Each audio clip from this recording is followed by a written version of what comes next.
আমরা সরাসরি চলে যাব ঘটনায় এবং আমাদের সাথে এখন উপস্থিত আছেন ডক্টর আলিফ, যিনি একটা নতুন ঘটনা আপনাদের উপহার দিবেন। আমরা সেই ঘটনাটা শুনবো আপনার কাছে।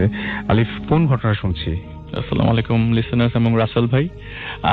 আজকে তো অনেকগুলো ঘটনা নিয়ে আসছি রাসেল ভাই। এর মধ্যে কবরের ঘটনা যেটা বলেছিলেন একটু আগে সেটাই বলবো, এবং একটু সবার আগে ক্ষমা চেয়ে নিচ্ছি। লাস্ট বার যখন এসেছিলাম ঘটনা পুরোপুরি প্রপারলি বলতে পারি নাই অসুস্থ থাকবার কারণে। আজকে কিছু ঘটনা নিয়ে আসছি সবার জন্য, আশা করি ভালো লাগবে ইনশাল্লাহ। যে ঘটনাটি শেয়ার করব সেটি হচ্ছে, আমি জায়গার নামটা মেনশন করতে পারবো না কোন জায়গার এটা ঘটনা, এবং যে লোকটি প্রত্যক্ষ করেছেন তার নাম হচ্ছে আব্দুল সালাম, এবং তিনি এই জিনিসটি দেখেছেন বা উনি জিনিসটি মানে বুঝতে পেরেছেন বা এই জিনিসটি সে পুরোটাই এই জিনিসের সাথে ভিকটিম, যিনি 1992 সালে।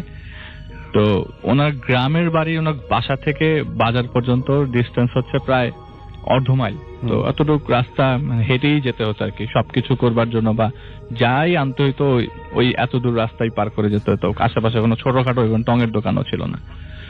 তো রেগুলার যেতে আসতে একদিন হঠাৎ করে সেদিন বিকালবেলায় আর কি বাজার থেকে ব্যাক করবার সময় নর্মালি ওই রাস্তাতে যাওয়ার পথে একটি মানে বাঁশ ঝাড় টাইপের একটি জায়গা ছিল এবং পাকা কিছু কবর ছিল। তো নর্মালি উনি ওই জায়গা দিয়ে যাওয়ার সময় সালাম জানিয়ে যেত। হঠাৎ করে একদিন কি হলো, বাজার থেকে ব্যাক করবার সময় উনি ওই জায়গাতে আসার পরে দেখলো যে একটি মানে অনেক লম্বা একজন লোক খালি গায়ে কোমরে গামছা বাঁধা সে কবর খুঁড়ছে। তো কৌতূহল বশত সেই লোকটার কাছে যে জিজ্ঞেস করে, ভাই কে মারা গেছে? কিন্তু উনি কোনো ধরনের উত্তর দেন না, কবর খোঁড়াতেই সে ব্যস্ত। এক পর্যায়ে আরো কিছু কোশ্চেন জিজ্ঞেস করলো কৌতূহলের কারণে, যে কে মারা গেছে, কোন বাড়ির লোক মারা গেল। কিন্তু ওই লোকটি কোনো ধরনের বিকার নেই, কোনো ধরনের প্রশ্নের উত্তর দেওয়ার চিন্তাই করছেন না। এমন একটা ভাব যে ওনাকে কেউ দেখছে না। তো উনি বাড়িতে চলে গেলেন। বাড়ি থেকে পরের দিন আবারও ঠিক একইভাবে বাজারে যেতে হচ্ছে কোনো না কোনো দরকারি কাজে। বাজার যাওয়ার পথে দেখলো সেই লোকটি স্টিল কবর খুঁড়ছে। তখনও কবর খুঁড়ছে? আচ্ছা। কবর খুঁড়ছে। কবর তো খুঁড়তে খুব বেশি হলে 2 থেকে 3 ঘন্টা সময় লাগে, কিন্তু এতক্ষণ কিসের কবর খুঁড়ছে? উনি ওনার কৌতূহলের মানে আরো বাড়তে থাকলো কৌতূহল। ভাই কি হলো, কে মারা গেছে? আপনি কালকের থেকে কবর খুঁড়তেছেন। লোকটির কোনো বিকার নাই, কোনো অ্যান্সার নাই, উনি তাকাচ্ছে ওনার দিকে। এরকম করে করে রাসেল ভাই 2 দিন গেল, 3 দিন গেল, 4 দিন গেল, 5-6 দিন চলে গেছে। সে দেখতেছে ওই লোকটি কবর খুঁড়ছে তো খুঁড়ছেই। আচ্ছা। এত বড় কবর, কার কবর খুঁড়ছে? তো লাস্ট এর মধ্যে সে কয়েকজন লোককেও ইভেন নিয়ে এসেছিল যে, ভাই দেখেন এই জায়গায় কবর খুঁড়তে দেখতেছি। প্রথম দিন সে নিয়ে আসে তারই পাশের বাড়ির একজন লোককে, কিন্তু লোকটা এসে বলে কই কিছু নাই তো। তো উনি কি সেটি দেখছে? উনি খুবই অবাক যে আমি কি দেখছি, তাহলে এতদিন আমি কার সাথে? এত জলজন্ত মানুষ আমি তো ঝাপসাও দেখিনি, মানুষটা জলজ্জান্ত একজন মানুষ। তাহলে উনি প্রতিদিন কবর করছে। আমি যখনই কাউকে নিয়ে আসি দেখি যে উনি কবর মানে ওখানে কেউ নাই, খালি। তো ওনার এই মাথার মধ্যে এই জিনিসটা ঘোর পাক করতে করতে 1 থেকে 2 দিন পর হঠাৎ করে রাতের বেলা ঘুম ভাঙে এবং বাড়ি থেকে যারা নক করছে। ডিয়ার লিসেনার, স্বাগতম জানাচ্ছি নতুন একটি এপিসোডে। ভূতপ্রেমের বাছাইকৃত ভয়ানক ঘটনা শুনতে ভিডিওটি না টেনে শেষ পর্যন্ত দেখতে থাকুন।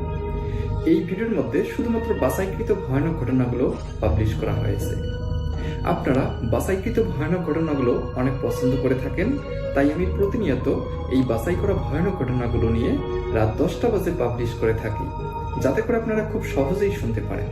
বেশি কথা বাড়াবো না, চলুন আমরা সরাসরি চলে যাচ্ছি ঘটনার মধ্যে এবং প্রত্যেকটি ঘটনা শেষ পর্যন্ত শুনে আসি।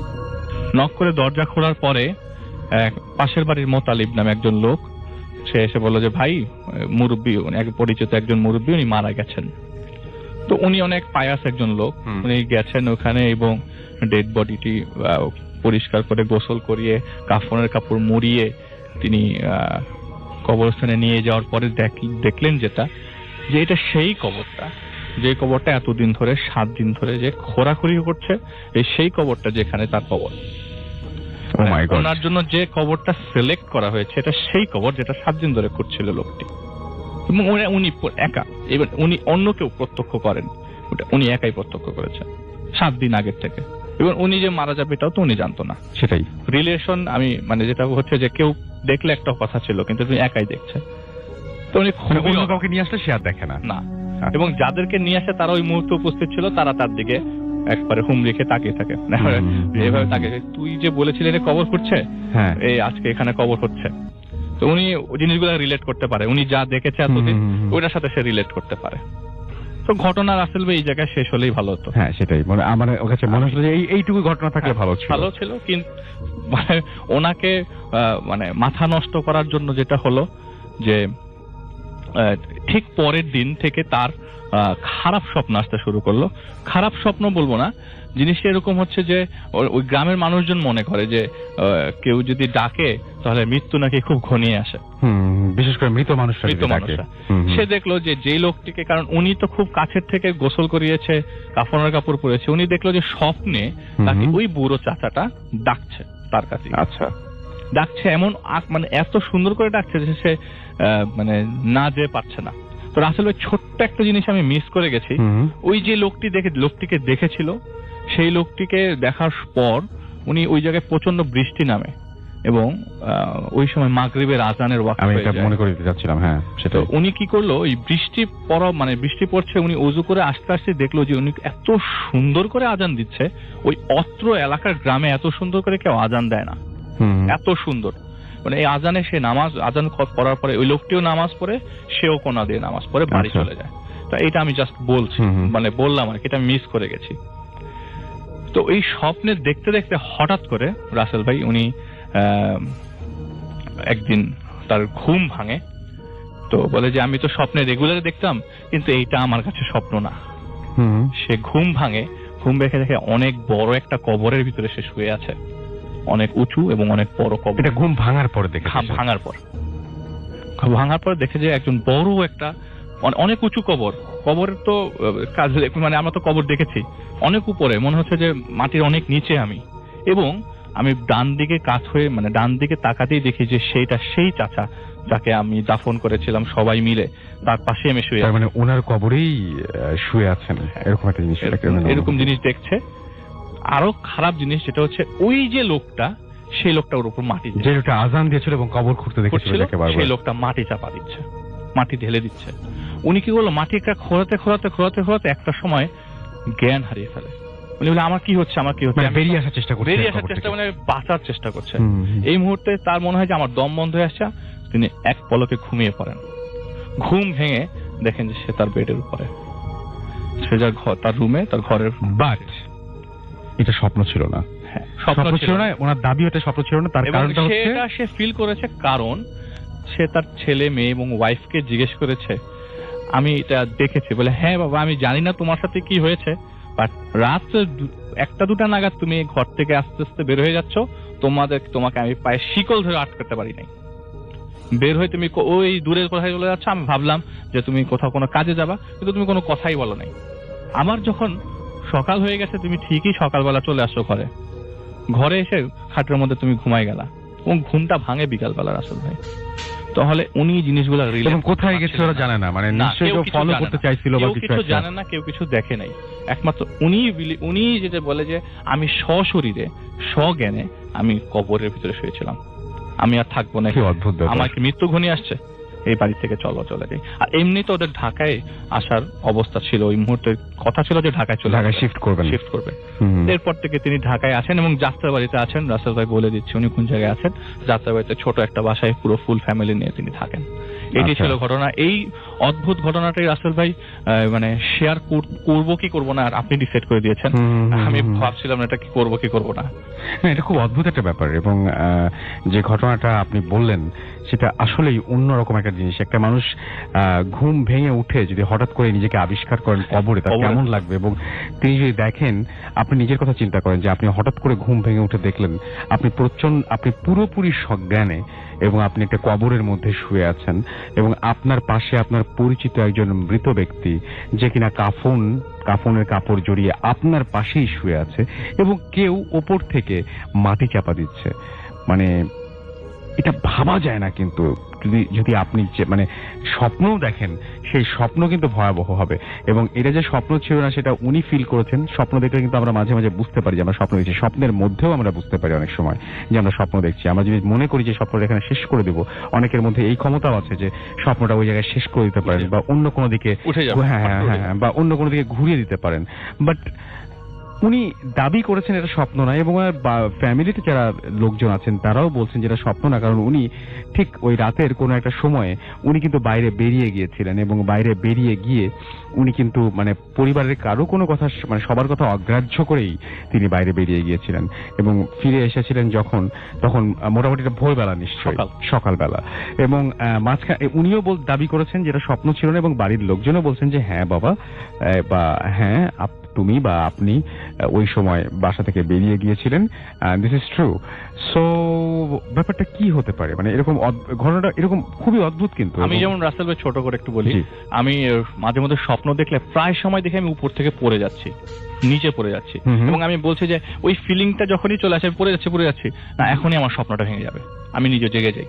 আচ্ছা, এই জিনিসটা আমার হ্যাঁ, এটা হয়তো অনেকেরই হয়, টায়ার্ড থাকলে অনেক সময় জিনিসটা হয়, মানে প্রায়ই হয়। কিন্তু এই যে জেগে ওঠা কবরের মধ্যে আপনি শুয়ে আছেন এবং আপনার শরীরের উপর মাটি পড়ছে, হ্যাঁ, এই ব্যাপারটা, এই ফিলিংটার কোনো মানে আসলে মানে কোনো তুলনা হয় না। আমরা আপনাদের বেসিক্যালি আপনি যে ঘটনাটা বলবেন সেটা আপনার বাসা কেন্দ্রিক ঘটনা, এবং সেই বাসা নিয়ে অনেক প্রবলেমই আপনি ফেস করছেন। একটু আমাকে বলবেন যে বাসাটায় আপনারা প্রথম কবে উঠেছিলেন? হ্যালো লিসেনার্স, সবাইকে ঈদের শুভেচ্ছা। আসলে বাসাটা আমরা উঠলাম 2009 জুনের দিকে। প্রথম কয় বছর মোটামুটি আপনারা ভালোই ছিলেন? প্রথম 3-4 মাস ইট ওয়াজ ওকে, বাট এরপর থেকে ফ্রিকোয়েন্টলি যেটা হলো যে আমাদের ফ্যামিলির সব মেম্বাররা খুব সিক হয়ে যেতাম একের পর এক, এবং প্রতি উইকে কেউ না কেউ আমরা হসপিটাল মানে যেতেই হতো। তো প্রথম আসলে ব্যাপারটাকে ওভাবে গুরুত্ব দেইনি, হতেই পারে। তো এটা হওয়ার পর আরেকটা জিনিস হচ্ছে, কন্টিনিউয়াসলি আমাদের পাশে ইলেকট্রনিক যে অ্যাপ্লায়েন্স, কন্টিনিউয়াসলি জিনিসগুলো নষ্ট হতে থাকলো, হুটহাট, উইদাউট এনি রিজন এগুলো নষ্ট হতে থাকলো। মানে নিজেও চেক করে দেখলাম বা যেভাবেই হোক, কিন্তু I found nothing was wrong with the electric appliance. Because আপনি নিজেও একজন বলবো আপনি একজন নিজে ইলেকট্রিক্যাল ইঞ্জিনিয়ার, রাইট? জিনিসটা একটু দুঃখজনক যে আমার বাসায় আমি নিজেই প্রোটেকশনটা হচ্ছিল না ঠিক মতো, বুঝতে পারলাম না। তো আমি কি ফুল শুরু করবো? জি প্লিজ। হ্যাঁ লিসেনার্স, আসলে এই ব্যাপারগুলো আসলে শেয়ার করা যায় কিনা আমি বুঝতে পারি না, তবে রিসেন্ট কিছু ব্যাপারের কারণে আমি আসলে আসলাম।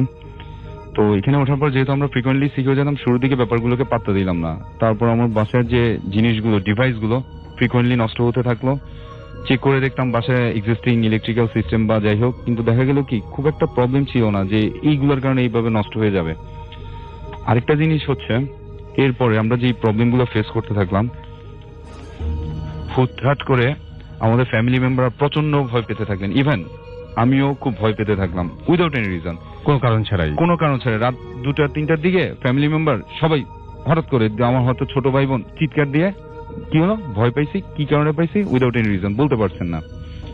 তো বাসার একটা সমস্যা কি, যখন মানে আমরা বাসার ভিতরে যাই তখন মনে হচ্ছে কি কোনো একটা অস্বস্তিকর একটা অনুভূতি, যেটা এর আগে কোনো বাসায় আমি কখনো ফিল করিনি, আমাদের ফ্যামিলি মেম্বার কেউ ফিল করেনি।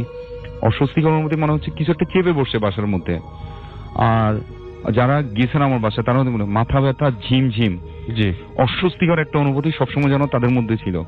তো আমার মানে কাজিন বলেন বা আমার রিলেটিভ বলেন, তারা আমার বাসায় আসলে কেউ বেশি দিন থাকতেন না, 2-3 দিন 4 দিনের মধ্যে চলে যেতেন, বলতে আমার বাসায় কোনো প্রবলেম আছে। আচ্ছা, আমি একটু জিজ্ঞেস করি যে আপনাদের এই যে বাসার প্রবলেমের কথা বলছেন, বা আপনি বলছেন যে আপনার বাসায় মানুষজন অসুস্থ হয়ে যেত বা এরকম নানান ধরনের কথা বলছেন, একটু আমাকে একটু যদি বলতেন যে যারা আসেন তারা কোনো সময় এরকম ধরনের কোনো কমপ্লেন করেছে কিনা যে আপনাদের বাসায় টেম্পারেচার রিলেটেড কোনো ঝামেলা আছে বা অস্বস্তি লাগে বা দুঃস্বপ্ন দেখে, এরকম ধরনের কোনো প্রবলেম কি হয়েছে? মানে বছরখানেক আগে আমার এক চাচি গ্রাম থেকে আসেন, উনি ট্রিটমেন্ট পারপাসে। উনি আসার পরে উনি যেটা বললেন আমার মতোই, যে অস্বস্তিকর একটা অনুভূতি, মনে হচ্ছে কিছু যেন বুকের উপর চেপে আসে। আচ্ছা। তো উনি একদিন, উনি আর ওনার মেয়ে মানে আমার কাজিন একটা রুমে দিনের বেলায় শুয়েছিল, হঠাৎ করে তারা দুজন, মানে আমি তখন বাসে ছিলাম না, আমার আম্মা বললেন যে চিৎকার দিয়ে বাসা থেকে মানে রুম থেকে বের হয়ে আসে, বলে কিছু একটা চেপে আছে এবং কোন একজন মহিলার মতো দেখছে, বাট ওটা উনি ক্লিয়ার না, যার কারণে আমার আম্মা জিজ্ঞেস করলেন ভয়টা কেন হলো, বলে আমি বলতে পারবো মনে হচ্ছে কিছু চেপে আছে, টেম্পারেচার রিলেটেড না, মানে অস্বস্তিকর অনুভূতি। এর 2 দিন পরে ওনারা কিন্তু চলে যান। তারপরে আরো যারা আছেন, ইভেন আমি নিজেই আমার বাসায় ঢুকলে আমার ভালো লাগে না বাসায়, যার কারণে আমি যখন বাইরে থাকি ইট ওয়াজ ওকে, বাট বাসায় ঢুকলে একটা অস্বস্তিকর অনুভূতি আর মাথা ব্যথা জিমজিম প্রায় হয়। এখন অনেকেই এক্সপিরিয়েন্স করে, অনেকেই করে না, তো যে করে সে আসলে বুঝে। আর একটা জিনিস হচ্ছে এখানে আসার পরে কিছু উইয়ার্ড জিনিস, যেহেতু ভয় পাওয়া, ইলেকট্রিক্যাল অ্যাপ্লায়েন্স নষ্ট হয়ে যাওয়া সবকিছু, উইয়ার্ড জিনিস হচ্ছে আমাদের বাসায় মাঝে মাঝে, এই রিসেন্ট হয়নি কিন্তু মাঝে মাঝে পুরো বাসায় সরিষার দানা ছড়ানো ছিটানো থাকতো ঘরের মধ্যে, মানে পুরো বাসায়। তো জিনিসটা একটু অদ্ভুত লাগলো, কারণ আমাদের বাসায় হ্যাঁ সরিষা তো আমরা আনতেই পারি, কিন্তু এইভাবে চারপাশে ছড়ে ছিটে কে রাখবে? এগুলো কোত্থেকে আসে কেউ জানে? আপনাদের বাসাটা কত তলায় বলেন তো? আপনাদের বাসাটা হচ্ছে 5 তলায়। 5 তলায়, তার মানে কেউ জানালাদের ছুঁড়ে মারবে এরকম কোনো উপায় নেই? আর আমার বাসা আশেপাশে বেশ ফাঁকা জায়গা আছে, যে একজন যদি উঠে বা আশেপাশে বাসা থেকে মারবে, তো আমরা আমাদের যে আশেপাশে হুজুর বলেন বা যাদের 2-1 সাথে ডিসকাস করি এই ব্যাপারে, দেখা গেল যে ওনারা বলেন না আসলে হয়তো একটু খারাপ কোনো জিনিস, তো উনি আমাদেরকে অ্যাজ ইউজুয়াল কিছু রিচুয়াল মেনে চলার বলেন, বাট ওটা আমাদের কোনো সলিউশন হয়নি। তো সবচেয়ে আরো একটা উইয়ার্ড ব্যাপার হচ্ছে, আমরা একটা স্পেসিফিক রুমের ভেতরে, আমাদের বাসাটা বেশ বড়, তো একটা স্পেসিফিক রুমের ভিতরে আমরা একদিন খাটের নিচে, যেহেতু আমাদের বাসায় কন্টিনিউয়াস প্রবলেম হচ্ছে, তো আমরা প্রায় ক্লিন আপ রাখার চেষ্টা করতাম। মাঝে মাঝে হতো কি প্রচন্ড দুর্গন্ধ পাওয়া যায় আমাদের বাসায়, এটা কিন্তু নর্মাল ডাস্টবিনের ময়লা না। আচ্ছা, এটা কেমন একটা বোটকা তীব্র দুর্গন্ধ, মানে 4-5 সেকেন্ড 6 সেকেন্ড থাকতো, মাঝে মাঝে একদম বেশ তীব্র দিয়ে জাস্ট নাড়া দিয়ে যেত, আবার মাঝে মাঝে প্রচন্ড সুগন্ধ পাওয়া যেত। তো আমরা হুজুর বলেন বা ইমাম সাহেবের সাথে ডিসকাস করলেন, বললেন হয়তো ভালো কোনো কিছু ট্রেসপাস করে চলে গেছে বা খারাপ কোনো কিছু। তো আমরা এই কারণে আমাদেরকে বলছি আপনারা রেগুলার বাসাটা ক্লিন আপে রাখবেন এবং পরিষ্কার রাখলে জিনিসগুলো হবে না। তো একবার এরকম বেশ ভালো মতো ক্লিন আপ করতে গিয়ে দেখি কি স্পেসিফিক একটা রুমের নিচে একটা কাগজে মোড়ানো অ্যারাবিক লেখা, বেশ তাজা রক্ত, মানে একটু ধরেন আগের দিনের জিনিস একটু হালকা হালকা শুকিয়ে গেছে, আর একটা কাটা মাথা বলতে অ্যাকচুয়ালি কাটা মাথা মানে মানুষ না, কোনো প্রাণী নেই, এটা অ্যাকচুয়ালি একদম শুটকি মাছ থাকে না, বড় সাইজের শুটকি মাছ যদি হয়, একটু ছুরি শুটকি বা সামথিং। এখন আমার কথা হচ্ছে বেশ বড় সাইজ, আমার বাসায় যদি শুটকি মাছ খাওয়া হয় তাহলে নিশ্চয়ই এখানে আমি খাটের তলে এভাবে রাখবো না। রাইট, আমি জিনিসটার ছবি তুলে রেখেছিলাম এবং আমি কম্পিউটারে রেখে এবং আমাদের যে ইমাম সাহেবের সাথে দিতে ওনাকে দেখাইছিলাম, উনি বলছেন যে হয়তো বেশ খারাপ কিছু আছে আপনার বাসা, আপনারা ইমিডিয়েট বাসাটা চেঞ্জ করার চেষ্টা করেন। তো প্রবলেমটা হচ্ছে কি, বাসা যখনই আমি চেঞ্জ করতে যাই কোনো না কোনো প্রবলেম, যেমন আমার ফ্যামিলি প্রতি উইকেই কেউ না কেউ সিক থাকি। লাস্ট রোজাতে আমার বাবা মা এমনিতে অসুস্থ, আমার ছোট ভাই অসুস্থ, হসপিটালাইজ ছিল, আমার বাবাকে ফার্স্ট রোজাতে হসপিটাল। আপনার বাবার যে অসুস্থ হওয়ার ঘটনা সেটাও তো খুব অদ্ভুত, একটু আমাকে বলবেন যে কিভাবে তিনি প্রথম অসুস্থ হলেন? মায়ের ঘটনাটা হ্যাঁ তা তো বলবেনই, আপনি একে বলেন। বাবার ঘটনা, আচ্ছা মায়ের ঘটনাটা আগে বলি, যেটা আগে ঘটেছে সেটা আগে বলবেন। হ্যাঁ, সেটা হচ্ছে এইরকম ঘুরতে ঘুরতে, তো ব্যাপারটা হচ্ছে কি সবই তো নষ্ট হয়ে যাচ্ছে, এটা হচ্ছে ভয় পাচ্ছে। তো 2013 ডিসেম্বরের 3 কি 4 তারিখ হবে, এই এমনই কোনো একদিন হয়তো আমি ভূত এফএম শুনছিলাম, আমার ছোট ভাই সহ, আমাদের বাসার পিছন থেকে একটা স্ট্রিট লাইট আলো আমার বাসার জাস্ট জানলা দিয়ে ঢুকতেছে, তো আমার অন্য রুমে মানে যে করিডোর সেখানে আপনার আলোটা দেখা যাচ্ছে হালকা হালকা।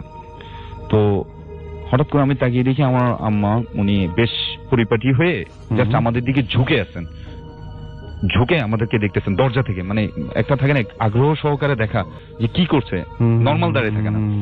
তো ভাবলাম যে আম্মা তো এত রাতে নর্মালি জেগে থাকে না, তখন প্রায় রাত 1-1:30টার মতো বাজে। আমি আমার ছোট ভাইকে বললাম কি ব্যাপার আম্মা এত রাতে উঠলো, মানে উনি তো এত রাত জেগে থাকে না, বলে ইস্যু ইয়ে করে জাস্ট আমাকে ডাক দিলাম, উনি কোনো রেসপন্স করেন নাই দেখে আমি পাশেই সুইচ থেকে লাইট দিয়ে দেখি দেয়ার ওয়াজ নোবডি, কেউ ছিল না। তো ভাবলাম আসলে চোখের বল, হয়তো আম্মাই হয়তো ঘুমের ঘরে ইয়ে সামথিং। আমি জাস্ট তারপরেও ভাবলাম যে কি ব্যাপার আম্মা তো এত রাতে উঠে না, একটু নক করে দেখি। তো আব্বা মানে ওনাদের রুমে নক করে দেখি, দেখার পরে বললাম যে কি ব্যাপার আম্মা কি উঠছিলেন নাকি? না তোমার মতো একবার ঘুমাতে গেলেন, এই যে এখন পর্যন্ত ঘুমানো। তো সকালবেলা পরের দিন আম্মাকে শেয়ার করে আম্মা বলে দেখ যা দেখছিস আসলে আমরা তো এখানে একটু প্রবলেমে আছি, হয়তো কিছু না কিছু হয়েছে, এগুলো নিয়ে আর ইয়ে করে না। তো আমিও আর ব্যাপারটাকে পাত্তা দিইনি। সবচেয়ে ট্র্যাজিক যে ব্যাপারটা 3 ডিসেম্বর প্রবলেম 5 ডিসেম্বর আমার আম্মা ব্রেন স্ট্রোক করেন কোনো কারণ ছাড়াই। হঠাৎ করে ব্রেন স্ট্রোক হতেই পারে, বাট হ্যাঁ এটা হতে পারে, আমি আর কোইন্সিডেন্ট মিলাম না, হতে পারে করেন। ওকে কি করবো, 1 বছর আম্মা বেশ অসুস্থ, উনি মেমোরি লস হয়ে গেছে মাঝে মাঝে, যার কোনাকে রিকভার করতে করতে। তো এই ফাঁকে বাবা আম্মার টেনশনে বেশ রাতে উঠে নামাজ পড়ে আবার একটু কোরআন শরীফ পড়তেন। তো এই 2014 ডিসেম্বর 3 কি 4 আমি এক্সাক্ট আসলে এখন মনে নেই। দেখি মানে আমার বাবা মানে বারান্দায় দাঁড়ানো, বাসা তো 2টা বারান্দা, তো আমরা যে রুমে থাকি অ্যাটাচ বারান্দা, ওইটার অপোজিটে আরেকটা বারান্দা আছে, ডাইনিং রুম পার হয়ে যেতে হয়। সেই বারান্দায় বাবা, মানে আমার যতটুকু মনে হলো অস্পষ্ট, মানে আলো আসতেছে তো, কারণ আমার বাবা যে ভঙ্গিতে দাঁড়ানো থাকে ওইটাই পেরিয়ে আর তো কেউ উঠবে না, আমার ভাইটা তো রাইট। তো আমি আব্বাকে ডাক দিব, কারণ উনি নিজেও ডিস্টার্ব ফিল করতেছেন, কারণ আম্মা অসুস্থ। জাস্ট আমার পাশে সুইচটা অন করে ওনাকে দেখতে গিয়ে কি দেয়ার ওয়াজ নোবডি, মানে এই জিনিসটা এখন আমি মনে করি হয়তো আমি ভুল দেখছি, কিন্তু আমি মানে নিতে পারি। মানে যারা শুনছেন তাদেরকে বলবো যে আপনি আপনার এই ঘটনা যদি বুঝতে চান, বেশি ভালোভাবে উপভোগ করতে চান, তাহলে বলবো যে আপনি আপনার নিজের বাড়ির পরিবেশটা চিন্তা করুন এবং নিজের কাছের মানুষগুলোর মুখগুলো চিন্তা করুন এবং বিভিন্ন ক্যারেক্টার যেগুলো বলছেন উনি, সেখানে নিজেদের মানুষদের জায়গা, মানে সেই জায়গাগুলোতে বসান এবং তারপরে পুরো জিনিসটা উপলব্ধি করুন যে কেমন হতো যদি এই ঘটনাটা আপনার সাথে ঘটতো। আচ্ছা, এবং আপনার মা অসুস্থ হওয়ার পরে কি আপনার বাবা অসুস্থ হন? হ্যাঁ, উনি 2013-এ এই সমস্যা, 2014-এর 3rd কি 4th ডিসেম্বর, 3rd সম্ভবত সোফার, ওইটা দেখার পরের দিন থেকেই, ওইটা মনে 5 ডিসেম্বর ছিল, পরের দিনই বাবা হঠাৎ করে পা ভেঙে সকালবেলা প্রচন্ড অসুস্থ যান, উনি একদম নড়াচড়ার ক্ষমতা হারিয়ে ফেলেন। ইমিডিয়েট আমাদের বাসার অপোজিটে, বাসার কাছাকাছি একটা নিয়ারেস্ট হসপিটালে আমরা ওনাকে নিয়ে যাই। যাওয়ার পরে জানতে পারি উনিও ব্রেন স্ট্রোক করছেন এবং একই অসুখ, ওনার লেফট সাইড ফুল প্যারালাইজড হয়ে গেছেন। তো যার কারণে আমি আসলে ব্যাপারটা কোইন্সিডেন্স বলবো না, ঠিক সেম টাইমের ঘটনা। আমি আসলে আমার ক্লোজেস্ট কোনো বন্ধু বান্ধবের সাথে সেখানে অনেকে হয়তো বিশ্বাস করবে না, যেহেতু এর আগে ইলেকট্রিক্যাল অ্যাপ্লায়েন্সের কথা বলার কারণে তারা আমাকে বলছে তুমি হয়তো ঠিক মতো ইয়ে করো না, নিজে একজন ইয়ে হয়ে কিভাবে করো না, কিন্তু কাউকে তো আসলে বুঝাতে পারি না আমি আসলে কি ফিল করছি। তো বাবা অসুস্থ হয়ে যাওয়ার পরে এই 2টা জিনিস আমি রিলেট করতে পারছি না, আসলে আমি কি দেখছি, এটা কি এই 2টা জিনিসের সম্পর্ক কি? আমার বাসায় মানুষের আসলে বলে কিছু একটা চেপে বসে, হুটহাট ভয় পাচ্ছে, আমি নিজে পাচ্ছি, জিনিসপত্র নষ্ট হয়ে যাচ্ছে, সরিষা ইভেন যে বললাম না কাটা মাথা, তার কয়েকদিন আগে আমি গরুর চোয়ালের খুলি, মানে গরুর এটা আমি বলতে চাচ্ছিলাম, হ্যাঁ এটা ভয়াবহ ব্যাপার। জিনিসটা কেন কোত্থেকে আসবে? একটা মানুষ আমাদের বাসায় যদি আমি গরুর মাংস খাই, নিশ্চয় আমি ওই চোয়ালটা নিয়ে আসবো না, কোরবানির সময় নিশ্চয় আমার মাথাটা আমি ওখানে রাখবো না, এটা কোথা থেকে আসছে? তারপর সরিষা দানা ছড়ানো ছিটানো পুরো বাসা ভর্তি, জিনিসটা কি? মানে শুধু আমাদের ফ্ল্যাটটাতেই ঘটনা ঘটছে, যদি এটা মনে হতো যে পুরো বিল্ডিং এর ইলেকট্রিক্যাল সিস্টেম বা সামথিং কোনো সমস্যা, তাহলে বোধহয় অ্যাজ ইউজুয়াল ব্যাপার। আমাদের ফ্যামিলিতেই ফ্রিকোয়েন্টলি সব সিক হচ্ছে। আমাদের বাবার কলিগ যারা, ওনারা বলেন আপনার বাসায় এত প্রবলেম কেন, আপনারা হয় দৌড়াদৌড়ি করে বাসায় করেন, নাহলে বাসা চেঞ্জ করার চেষ্টা করেন। সবচেয়ে মজার ব্যাপার শুনেন, মানে মজার ব্যাপার, অদ্ভুত লাগে এই জিনিসটা, যখনই বাসাটা চেঞ্জ করতে একটা অ্যাটিটিউড নিয়ে আমরা প্রসিড করি, কোনো সমস্যা। একবার আমরা অ্যাপ্লিকেশন, যেহেতু এটা একটা গভর্নমেন্ট নাম প্রকাশ করছি না, তো এটা অ্যাপ্লিকেশন দিয়ে বাসাটা চেঞ্জ করতে হয় বা সামথিং, ওটা একটা প্রসিজার আছে। একবার এরকম দেওয়া হয়েছিল, যাকে দেওয়া হয়েছিল হি ওয়াজ হোল আউট, মানে ওকে, বাট উনি 3-4 দিন পরে অসুস্থ হয়ে এবং লাস্টে দেখা গেল উনি ট্রান্সফারই হয়ে গেছেন। আমার কাজটা কিন্তু পেন্ডিং রয়ে গেছে আজ পর্যন্ত। সেকেন্ড টাইম, মানে এত প্রবলেমের পরে সেকেন্ড টাইম ভাবলাম যে ঠিক আছে আর আমরা এখানে থাকবোই না, ভাড়া একটা বাসায় চলে যাব। এই লাস্ট কিছুদিন আগে বাবা আবার সেকেন্ড টাইম স্ট্রোক করে। এখন এমন একটা কন্ডিশন, কোথাও মুভ করানোর কোনো জায়গা নেই, মনে হচ্ছে এখানেই আমার থেকে যেতে হবে, কারণ আমি অসুস্থ ইয়ে নিয়ে কোথায় যাব, কিভাবে? এখন বললেই তো আসলে কোথাও শিফট করা যায় না, একটা তো সময় লাগে বা একটা শরীর স্বাস্থ্য ঠিক থাকা লাগে যে এক জায়গায় যাওয়ার জন্য, পারছি না। তখন আমার মা মাঝে মাঝে এই বাসাটা আমাদের খাবে, কারণ এখানে আসার পরে যে এরকম সমস্যা হচ্ছে কোথাও, আমি এর আগে যে বাসায় থাকতাম আমি নিজে সেপারেট রুম বা যেটা হোক, এখানে আসার পর আমি সত্যি লজ্জারও বলা ভুল হবে, যাই হোক আমি একা ঘুমোতে পারি না, মনে হচ্ছে আমার নিজের উপর কিছু চাই, আমি আমার সাথে ভাইকে বা যেই থাকে আমি তাকে ঘুমাই। বললাম না হুটহাট ভয়, কেন? Without any apparent reason.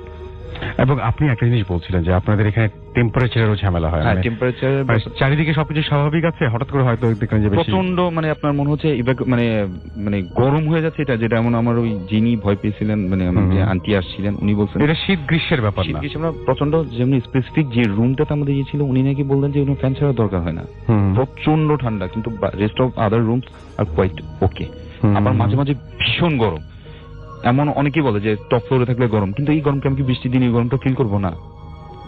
কিছু দেখেন আপনারা কোনো সময়? ওয়েল, যেটা হচ্ছে আমি পার্সোনালি তো এই 2টা জিনিস আমার আম্মাকে, যেই যদি আম্মা মানে ওইরকম আর বাবার মতো দেখলাম, আর আমার ফ্যামিলি মেম্বার মাঝে মাঝে দেখেন যে কি দরজার মধ্যে কিছু একটা সামথিং, বাট ওভাবে বুঝতে পারে না, মনে হচ্ছে অবজার্ভ করতেছে।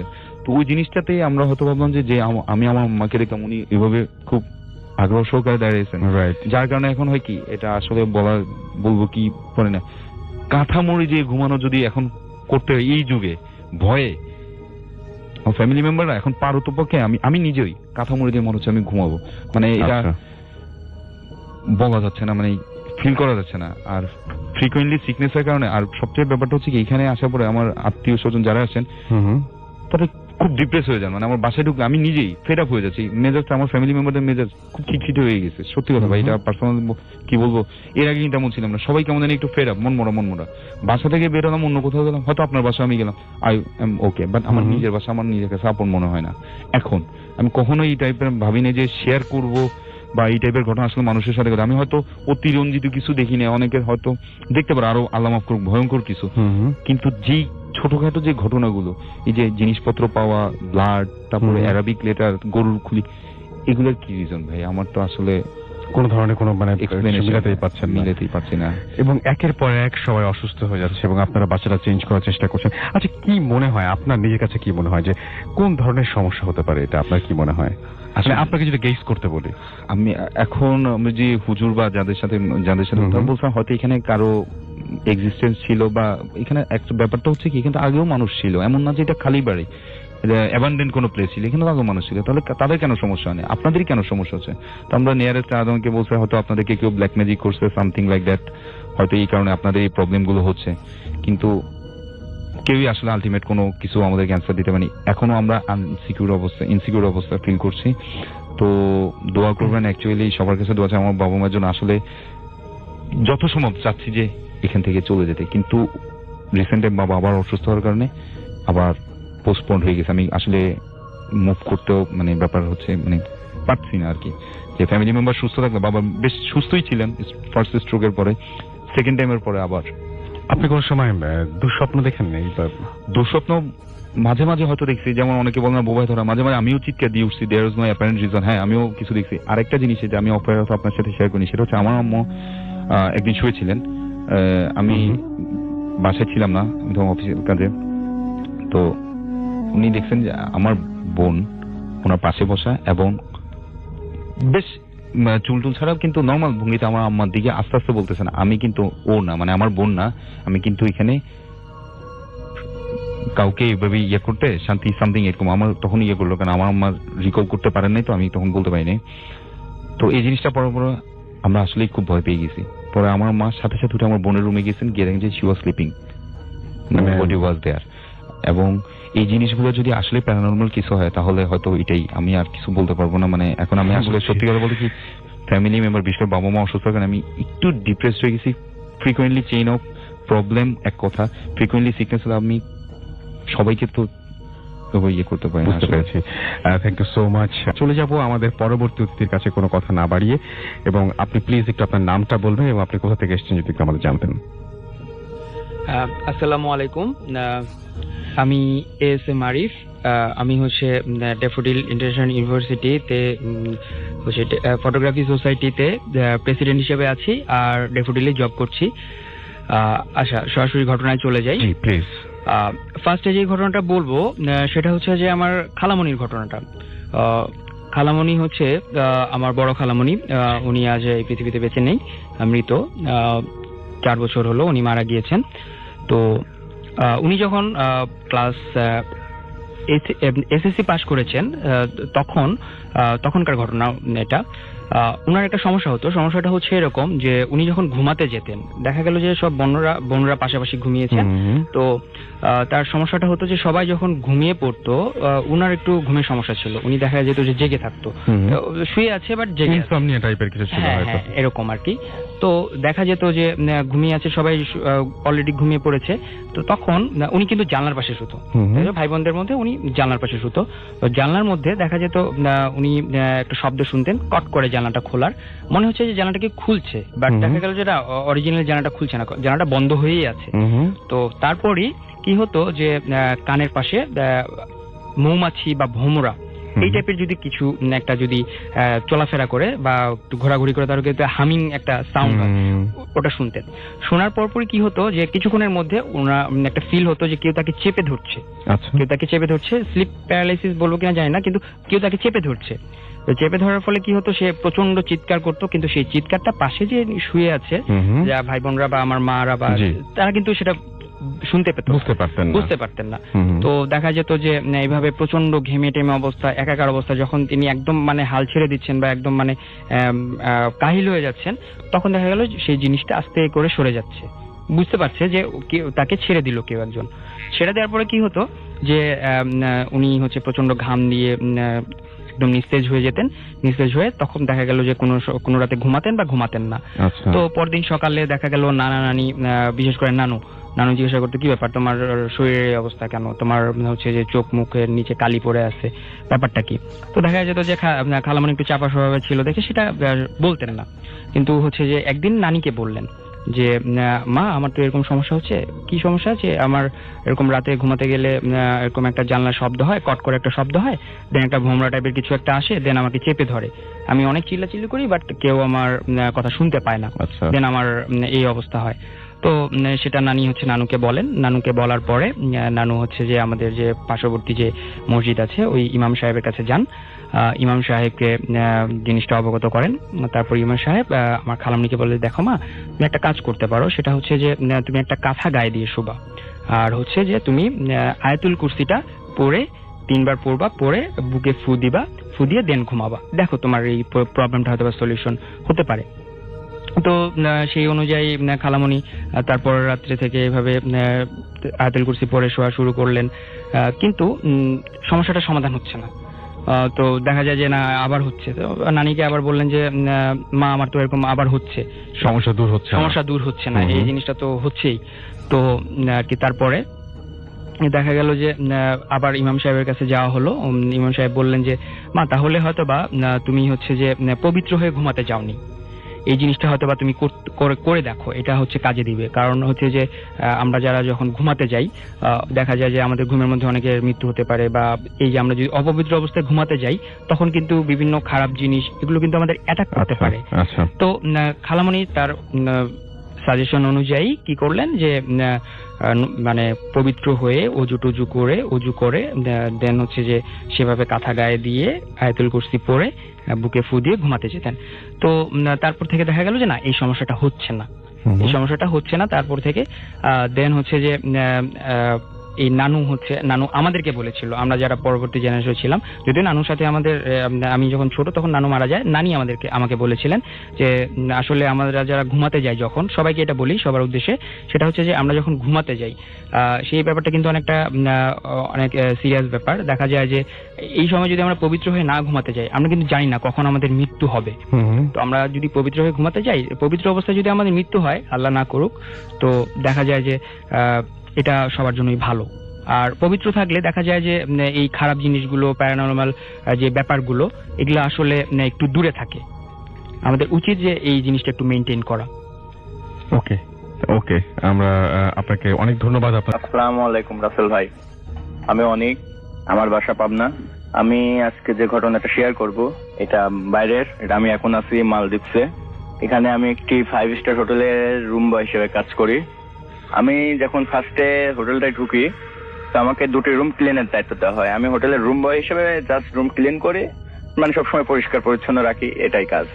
তো আমি হিসেব মতো 2টি রুমে 3-4 মাস কাজ করার পরে আমাকে রুম দুটো চেঞ্জ করে আর এক রুমে চেঞ্জ করা হয়, যে তুমি এই রুমের দায়িত্ব থেকে অন্য রুমের দায়িত্ব দেওয়া হয়। ম্যানেজার এসে আমাকে বলে, তা আমি অন্য রুমের দায়িত্বের মধ্যে একটি রুম পুরাটাই বন্ধ ছিল, এটা হচ্ছে 4 তলার ডান সাইডে একটি কোণের রুম। তো পুরোটাই বন্ধ থাকার ফলে একটি রুম খোলা ছিল, এমনি স্বাভাবিকই ছিল, আর একটি রুম বন্ধ ছিল। তো আমি ওই রুমে, আমাকে ম্যানেজার এসে বলে, রুমটা তুমি পরিষ্কার করে ঠিকভাবে সাজাও। তো এই রুমটা এমনি সিম্পলি যেগুলো থাকে সেগুলোই ছিল, কিন্তু রুমটি খোলার পর মনে হলো যে এখানে অনেক প্রায় 2-2.5 বছর যত সম্ভব এই রুমটা খোলাই হয়নি, এরকম আমার কাছে মনে হচ্ছে। আমি জাস্ট সবকিছু পরিষ্কার করলাম এবং সব বেডের চাদর সবকিছু চেঞ্জ করে আমি ম্যানেজারকে বললাম যে রুম ওকে। ঠিক তার মোটামুটি 4-5 দিন কি 1 সপ্তাহ পরেই আপনার একদল টুরিস্ট আসলো, প্রায় 7-8 জন মিলে টুরিস্ট আসলো। ওরা আমেরিকা থেকে এসেছিল, টুরিস্ট করে আনলো। আমাকে যাদের রুমের দায়িত্ব, ওই 2টো রুমের মধ্যে ওরাও ওই দুটো বুক হয়, মানে আমি যে 2টো রুমের কথা বলতেছি তার মধ্যে ওই যে রুমটা বন্ধ ছিল ওটাও বুক হয় ওদেরই। আমি ব্যাগপত্র নিয়ে ওদের দিয়ে দিলাম, সবকিছু তুলে দিলাম। তারপরের দিনে টুরিস্ট আমাকে বললো যে ম্যানেজারের সাথে কথা বলতে চায়। তাই আমি বললাম ঠিক আছে ওকে, আমি ম্যানেজারকে ইনফর্ম করতেছি। ম্যানেজারকে বললাম যে চারতলার ওই বন্ধ রুমের ওই টুরিস্ট আপনার সাথে কথা বলতে চাচ্ছে, খুব ইমার্জেন্সি নিয়ে, আপনি কি একটু কলটা ধরেন। ম্যানেজার সম্ভবত কারণে কলটা ধরতেছিল না, টুরিস্ট ধরার পরে ম্যানেজার আমি বলতেছে ওকে তুমি রুমটা একটু চেঞ্জ করে দাও। আমি বলতেছি কেন, সমস্যা কি, রুম কি পরিষ্কার হয় নাই? বলছে না পরিষ্কার না। উনি বলতেছে অন্য কোনো সমস্যা, তুমি রুমটা চেঞ্জ করে আর এক রুমের আমাকে বলা হয় যে ওই রুমের চাবি দিয়ে আমাকে বলো ওই রুমে তুমি করো আর ওই রুমটা আবার বন্ধ করে রাখো। আমি ভাবলাম হয়তো কি সমস্যা। আমি তো যত সম্ভব ইংলিশ অতটুকু পারি না, যতটুকু পারি আমি সামথিং সেভাবে বললাম যে ম্যাডাম সমস্যা কি রুমের, এনি প্রবলেম? সে বললো যে সমস্যা তো আছে। আমি ডিটেলসে উনি বললেও আমি ডিটেলসে খুব একটা বুঝতেছি না, তাই ওখানে ওনাকে আর আমি বিরক্ত করলাম, যেহেতু টুরিস্ট বাই চান্স যদি কোনো সমস্যা হয় সেভাবে যদি কমপ্লেন আমার নামে যদি ডিস্টার্ব করে, আমি এই জন্য অত কথা বললাম না, আমি জাস্ট চেঞ্জ করে দিলাম। তারপরেও আবার দুটো টুরিস্ট আসলো, ওরাও আপনার বাইরের, ওদেরকে দিল, ওরা তারপরের দিনকে ঠিক ছিল, তারপরের দিন তারপরও একই অবস্থা হয়ে গেল। আবার ম্যানেজারকে ফোন, আমি বিসি ম্যানেজারকে ফোন দিচ্ছে, আমাকে ম্যানেজার বলছে রুম চেঞ্জ করে। আমার সেখনই সন্দেহ হলো। আর আমি রাসেল ভাই আমি নিয়মিত ভূতফিল্ম শুনি, আমার কাছে বিষয়টা সন্দেহজনক, এমনি ভূতফিল্ম শুনি, তারপরে বিষয়টা শুনে আমার কাছে পুরোটাই মনে হলো যে সামথিং রং। যে আমি সাথে সাথে ম্যানেজার দেশের, আমি দেশের ভাষায় বললাম যে আসলে স্যার এই রুমের সমস্যাটা কি? ম্যানেজার তো আমার উপর ক্ষিপ্ত হয়ে বললো তো তোমার সমস্যা জেনে লাভ কি? তাই আমি বললাম না স্যার দেখো ঠিক আছে। তারপরে গেল, তারপরে রুমটা আমাকে বন্ধ করে ম্যানেজার চাবি নিল। হঠাৎ করে আবার 15 দিন 20 দিন হবে এরকম সামথিং কাজ করতেছি, হঠাৎ করে একজন কলকাতার ম্যাডাম এবং স্যার আসছে, তাদের মেয়ে বাচ্চা নিয়ে ঘুরতে আসছে, তাই ওখানে বুক দিচ্ছে। তো ওরা আসলো, যেহেতু আর কলকাতার ওই ম্যাডামরা ওরা একদম স্পষ্ট বাংলা বলতে পারে, বাংলা হিন্দি দুটাই পারে এবং বাংলা খুব ভালো পারে। আমি সাধারণত বাংলায় কথা বলতেছিলাম, যেহেতু বাংলাদেশি খুবই পাই না টুরিস্ট, তা খুব ভালো লাগছিল বাংলা বলতে পারে। অনেক বাংলা টাংলা বললাম, আমি অনেক বললাম আপনার কোনো সমস্যা হলে আমার ফোন নাম্বার দিলাম, যে কোনো সমস্যা হলে আমাকে খালি কল করবেন, আমার সাথে চলে আসবো। আমার খুব ভালো লাগছিল ওনাদের। ভালো লাগার ফলে আমি ওনার নাম্বার দিলাম, আমি দিয়ে চলে আসলাম। হঠাৎ করে রাত 1টার দিকে উনি আমাকে ফোন দিয়ে বলতেছে অনেক। আমি বলছি হ্যাঁ বলেন। বলছে তুমি একটু তাড়াতাড়ি আমার রুমে আসো, এই রুমের। আমার সেখানে মনে করেন জন্য একটা নাম্বার দিয়েছি উনি, কোনো সমস্যা করছে না, সমস্যা একটু তাড়াতাড়ি আসো। এসে যায় দরজা নক করে দেখি, দরজা নক করার সাথে সাথে উনি খুলে বলতেছে রুমের লাইট জ্বলে না একটা। কি বলেন রুমের লাইট জ্বলে না? আমি সাথে সাথে সুইজন করলাম, লাইট জ্বলতো। করছে এই রুমে কোনো সমস্যা আছে, বাথরুম থেকে পানি পড়ার শব্দ হচ্ছে, মনে হচ্ছে কেউ বাথরুমে গোসল করতেছে। আমার সন্দেহ হলো, আমি রুমের লাইট দিই, লাইট জ্বলে না, বাথরুম আটকানো দেখি ওই পাশ থেকে। আমি ওখান থেকে বাথরুম না, বাথরুম একদম সরাসরি খোলে, কোনো সমস্যা নাই। কোনো সমস্যা নাই তো? বললেন না সামথিং ইজ রং। আমি বলছি কোনো সমস্যা না, হয়তো আপনি ঘুমের ভিতরে হ্যালুসিনেশন করছেন। আমি বিষয়টা বুঝতে পারলাম, আমি হোটেলটার বদনাম হওয়ার জন্য আমি কিছু বলি নাই। যেহেতু ম্যানেজার যদি বাইচান্স বলে যে আপনাদের হোটেলেরই লোক বলতেছে ওটা এই রুমটা সমস্যা, তাহলে সমস্যা হতে পারে। আমি ধাবান্তর দেওয়ার জন্য আমি বিষয়টা বললাম না, আপনি হয়তো ঘুম থেকে উঠে হ্যালুসিনেশন করেছেন। উনি এই বিষয়টাকে আবার কাটচেল ভাবে নিল। আচ্ছা, তারপরে গেল আবার উনি পরের দিন ঠিকই ওরকম রাত 12টার দিকে আবার আমাকে ফোন দিচ্ছে।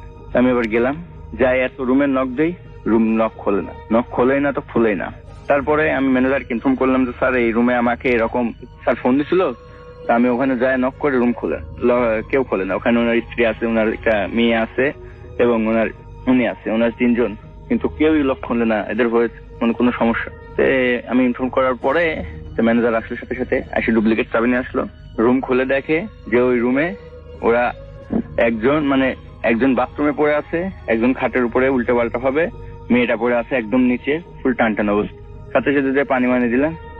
তো ওনারা ভাষ্যমতে ওনারা যেটা বললো যে ওনারা যখন রাতে ঘুমানোর প্রস্তুতি অলরেডি ঘুমিয়ে গেছে, বাথরুমে এরকম আওয়াজ পাওয়ার পরে ওনারা বিরক্ত হয়ে আজকাল না উঠে ওনারা শুয়েছে।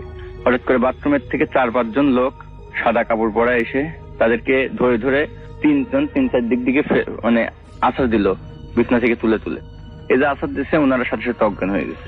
তারপরে রাসেল ভাই রুমটা বন্ধ করে দেওয়া হয় একদম। তাই আমার হোটেলে আমি ম্যানেজার যেহেতু বলতে চাচ্ছিল না ঘটনাটা, যে এজন্য আমি আপনার রুমে হোটেলের সব থেকে পুরাতন একজন লোক খুঁজতেছিলাম। তো খুব সবাইকে শুনি, আমি সবার থেকে শুনি যে আপনি কত বছর আছেন, আপনি কত বছর। একজন বললে উনি হোটেলটাই 12 বছর আছে, তিনি সাধারণত এই দেশেরই, উনি রুম বয়ের দায়িত্ব থাকে। তাই আমি বললাম যে আমরা দুজন অনেক ফ্রেন্ডলি হয়ে গেছিলাম। আমি বললাম দেখ এমন ঘটনাটা বলতো কি সমস্যা হচ্ছে। যে আমিও এসে যেটুকু শুনছি একজন থেকে, যে এই হোটেলে আপনার এরকম 4-5 জন লোক তারা বন্ধুরা ওই হোটেলের মধ্যে ঢোকে এবং একটা মেয়ে থাকে।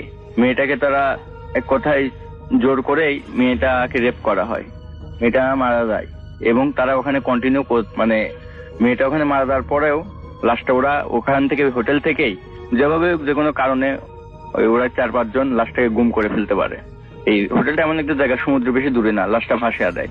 তো এইটা খেলার পরে তো ওনারা ওই ওখানেই 2-3 দিন মানে থাকতে থাকে। হঠাৎ করে 3-4 দিন পরে ওনারা 3-4 জন ছিল, তার মধ্যে 3 জনই ফাঁসি মানে একসাথে ফাঁসি নিয়ে সুইসাইড করে, আর একজন অজ্ঞান অবস্থায় পড়ে থাকে। এইটা হওয়ার পরে তারপরে আপনার এখানকার যে মানে হোটেলের যে লোকজন তারা দেখে, ওনাকে বলে, উনি আর কিছু বলতে পারে না যে কিভাবে হলো।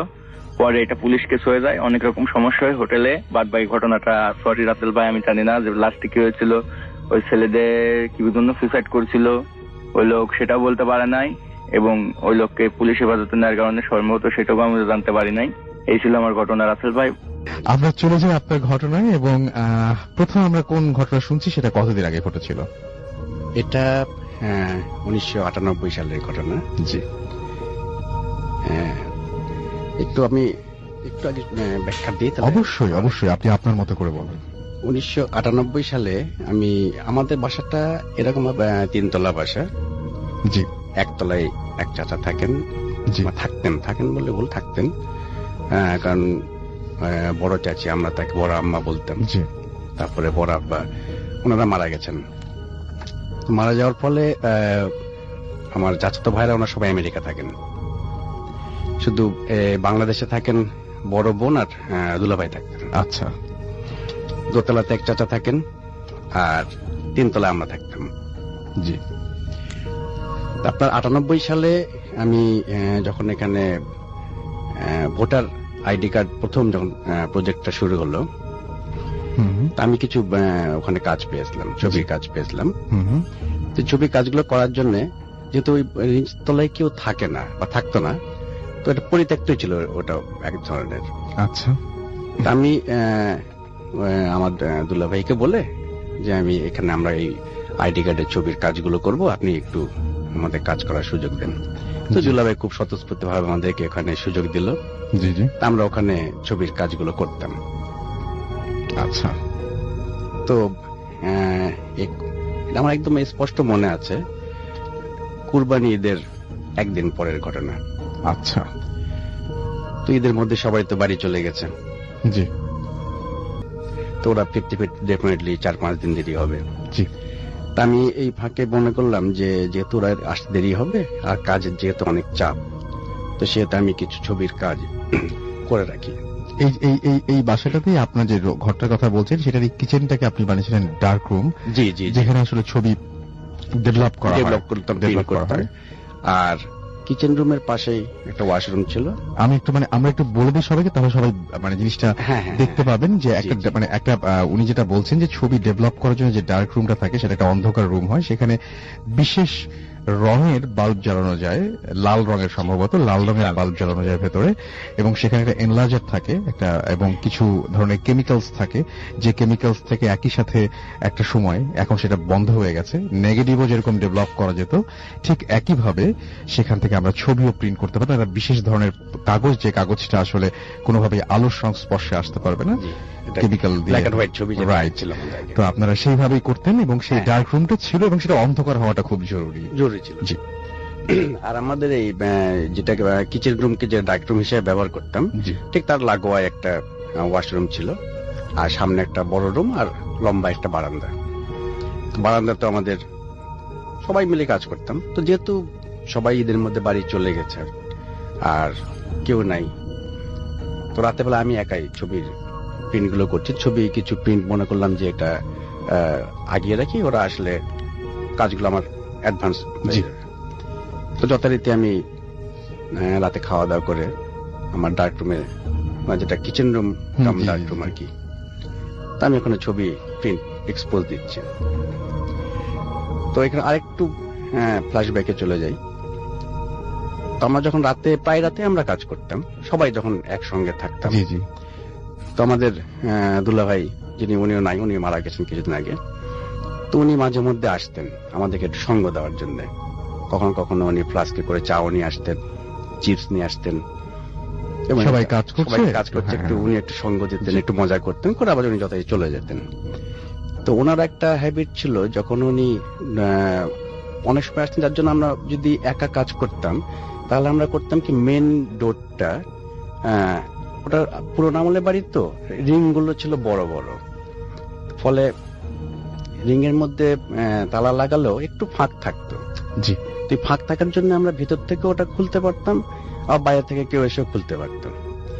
তো দুলাভাই যদি, যার জন্য দুলাভাইয়ের কাছে একটা চাবি দেওয়া ছিল, তো দুলাভাই এসে চাবি দিয়ে খুললে উনি সচরাচর ভিতরে ঢুকে আগে একটু জিজ্ঞেস করতেন, কেউ তোমরা আছো, বা আচ্ছা, কি অবস্থা। উনি জানতেন যে ডাইরেক্ট রুমে যেহেতু আমরা কাজ করছি, খুললে জি। প্রবলেম হবে, তো যার জন্য উনি জিনিসটা আগে আমাদের জিজ্ঞাসা করতো, বা উনি বলতে, সব বের হয়ে আসো, চা এনেছি বা চিপস এনেছি।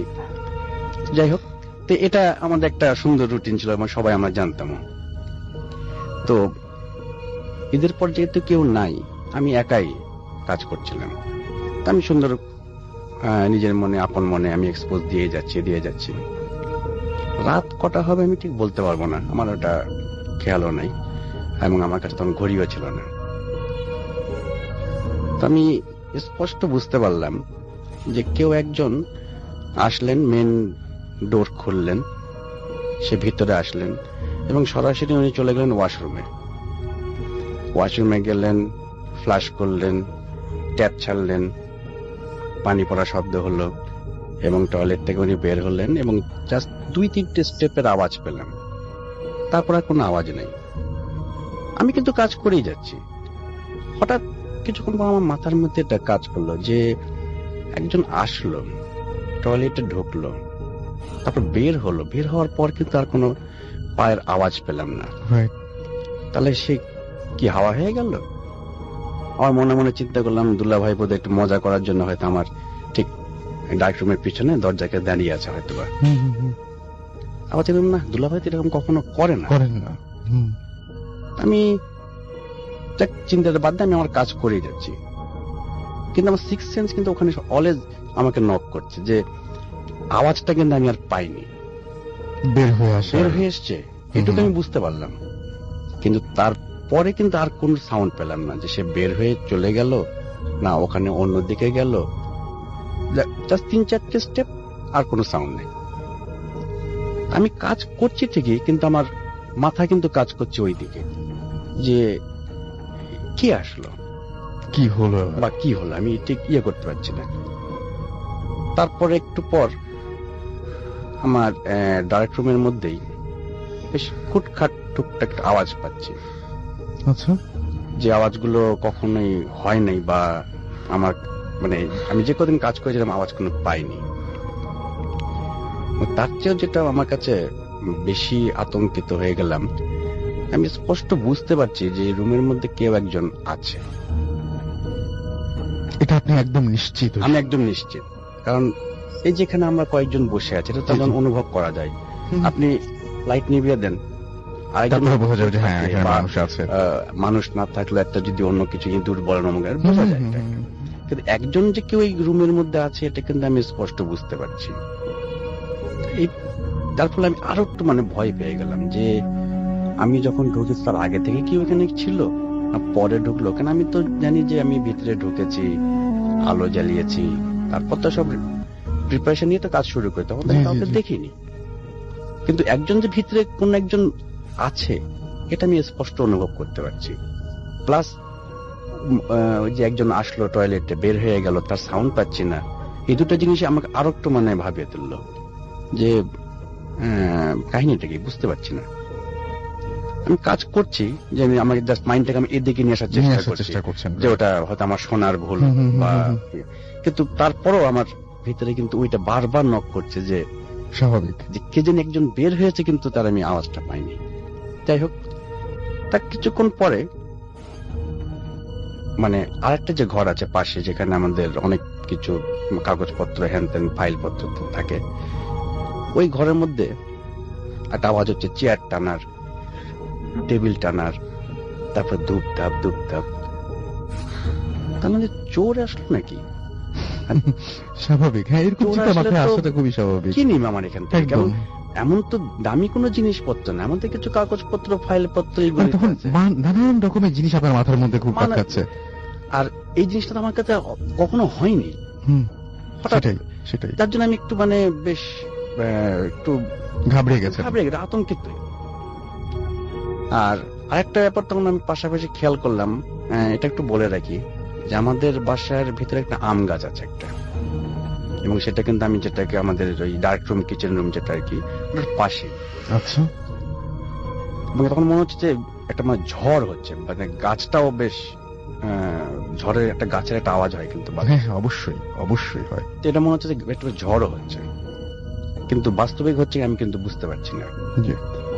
তো যাক, অনেক আমি নিজেকে আমি আবার একটু কন্ট্রোল করলাম, করে আমি আবার কাজ শুরু করলাম, যে কাজ করছি, কিন্তু ওটা আমার মাথার মধ্যে সবসময় ঘুরছে যে কি যেন একটা হচ্ছে, মানে আমি ফাইন্ড আউট করতে পারছি না। তো করতে করতে বেশি আমি একটু ঘাবড়ে গেলাম, যে আমি যেটাকে অ্যাকসেপ্ট করছি যে আমার রুমের মধ্যে কেউ একজন যে আছে, এটা তো আর একটু মানে স্পষ্ট হয়ে গেল যে হ্যাঁ, কেউ একজন আসলে মানে আসলে আছে এবং রুমের মধ্যে নড়াচড়া করছে। তো আমি বেশ বেশ মানে খুবই বেশ ভয় পেয়ে গেলাম। তো কাজ করতে করতে আমি মনে করলাম আজকের মতো এখানে স্থগিত করি, আর করব না। এরকম চিন্তা ভাবনা জাস্ট করেছি যে তাড়াতাড়ি আমি চলে যাই এটা বন্ধ করে। ঠিক সেই সময় মানে আমি যেখানে ডার্ক রুম যেটাকে বানিয়েছি তার সামনে একটা লম্বা একটা বারান্দা আছে। আচ্ছা, এই বারান্দাতে একটা আওয়াজ পাচ্ছি, পায়ের আওয়াজ, মানে একজন হাঁটছেন। আচ্ছা, আমি খুব কান খেয়াল করে দেখি যে হাঁটছেন, তার পায়ে খড়ম। আচ্ছা, এবং আরেকটা শব্দ আসছে, সেই শব্দটা আমি অনেক চেষ্টা করে বের করলাম, তার হাতের লাঠিও আছে। তার মানে একসাথে খড়মের ঠক ঠক এবং লাঠির একটা আওয়াজ, কারণ আপনার আওয়াজটা তো চেঞ্জ হয়ে যাচ্ছে। রাইট, খড়মের আওয়াজ একরকম আসছে, লাঠির আওয়াজ একরকম আসছে, এবং সেই বারান্দা থেকে এই মাথা থেকে ও মাথা যাচ্ছে। আর ঠিক আমার এই রান্নাঘরের গেটটার কাছে আসা মাত্র সে দুটো করে ঠোকা দিচ্ছে, দিয়ে আবার চলে যাচ্ছে মেঝেতে। বুঝতে পেরেছি। আবার ওই মাথায় চলে যাচ্ছে, আবার আসছে। এরকম 2-3 বার হওয়ার পর আমি দেখলাম এই সাউন্ডটা খুব চেনা চেনা আমার কাছে। তো অনেক চিন্তা ভাবনা করলাম যে আমার দাদা হাঁটতেন হাতে লাঠি নিয়ে, এবং উনিও পায়ে খড়ম দিতেন। তো আমি বেশ তখন একটু মানে আমার প্রতি খুব নার্ভাস ফিল করলাম, যে মনে হয় আজকে আমার এখানে কাজ করাটা বোধহয় হয়তোবা প্রবলেম হচ্ছে, আমি মানে কাজটা বন্ধ করে দেই, অনেক বেটাই উচিত হবে। তো যথাযথ আমি তাড়াতাড়ি যেগুলো এক্সপোজ দিয়েছিলাম, ওগুলো জানেন আপনি প্রথমেই বলেছেন যে আলো লাগলে নষ্ট হয়ে যাবে, তাড়াতাড়ি প্যাকেট করে আমি প্যাকেটটা এক জায়গায় একটু সাইডে উঠে যে রাখলাম। আর আমি যেখানে বসে কাজ করছিলাম, যে এনলার্জারটা ছিল, ঠিক তার ডান সাইডেই কিন্তু মেন ডোর বের হয়ে যাওয়ার। তা আমি একটু উঠে যে প্যাকেটগুলো ওখানে রাখলাম, রেখে সরাসরি আমি বের হয়ে, সবচেয়ে ভয়ঙ্কর জায়গা এটাই, হ্যাঁ একদম, বের হয়ে যাব বলে আমি আসছি। কিন্তু যেখানে ডোর, আমি সোজাসুজি এসে হাত দিয়ে কিন্তু এখান থেকে ওয়াল, দেয়াল।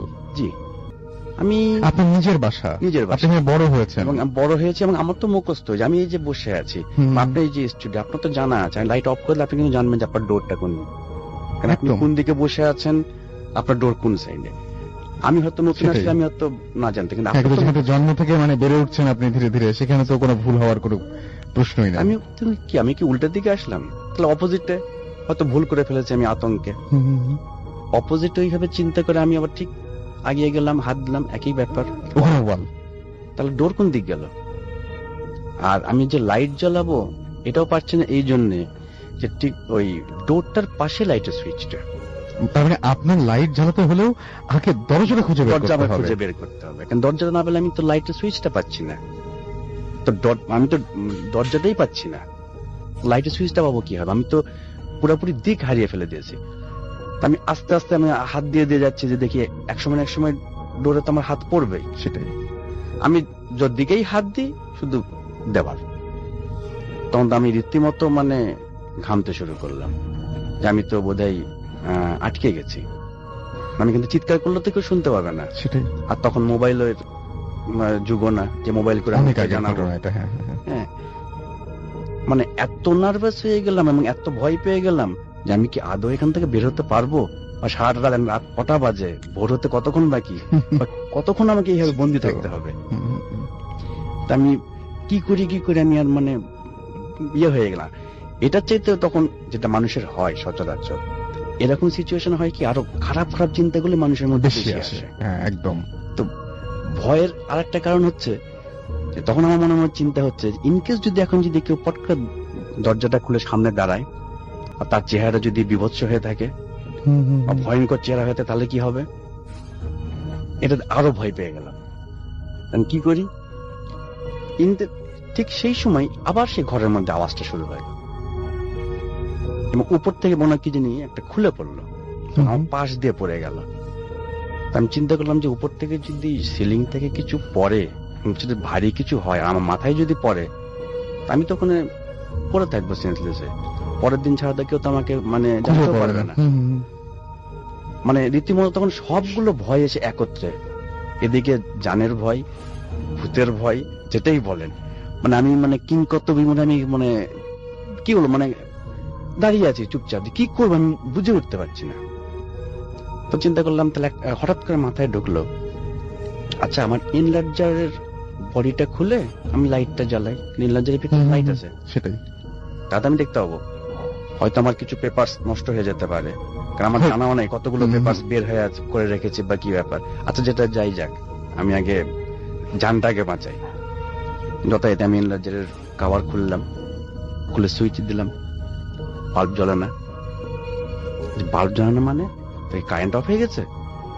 কিন্তু আমি একটু ফাঁক তো বুঝতে পারছি যে না, বাইরে তো আলো আছে। আশপাশে বিল্ডিং এ আমি একটু আবার দেখতে পাচ্ছি, তো আমার বাল্ব জ্বলছে না কেন?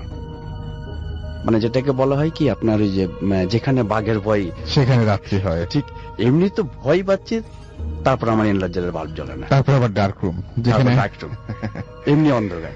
সেটাই। মানে আমি সত্যি মানে সরাসরি বলতে পারেন যে মানে একদম হতভম্বর মতো আমি মানে দাঁড়িয়ে আছি। এবং নিজেকে ট্র্যাপ মনে হচ্ছে। আমি হ্যাঁ, হ্যাঁ। কি করব আমি বুঝে উঠতে পারছি না। আমার মনে করছে যে যে আমি দৌড়টা দিব কোন দিকে, আমি তো দরজাই খুঁজে পাচ্ছি না। হ্যাঁ, আবার মনে করি চিৎকার করি, আমি চিৎকার করলে তো কেউ শুনতেও পাবে না। এই চিন্তা করতে হঠাৎ করে আমার মাথায় মানে চিন্তা করতে আমার একটা খেয়াল হলো যে আমি তো ড্রয়ারের মধ্যে একটা লাইটার রেখেছিলাম, আচ্ছা। লাইটারটা আছে কিনা দেখি। তো যথারীতি ড্রয়ারের মধ্যে হাতটা দিয়ে আমি এদিক ওদিক খুঁজতে, হ্যাঁ লাইটারটা পেলাম, লাইটারটা আছে।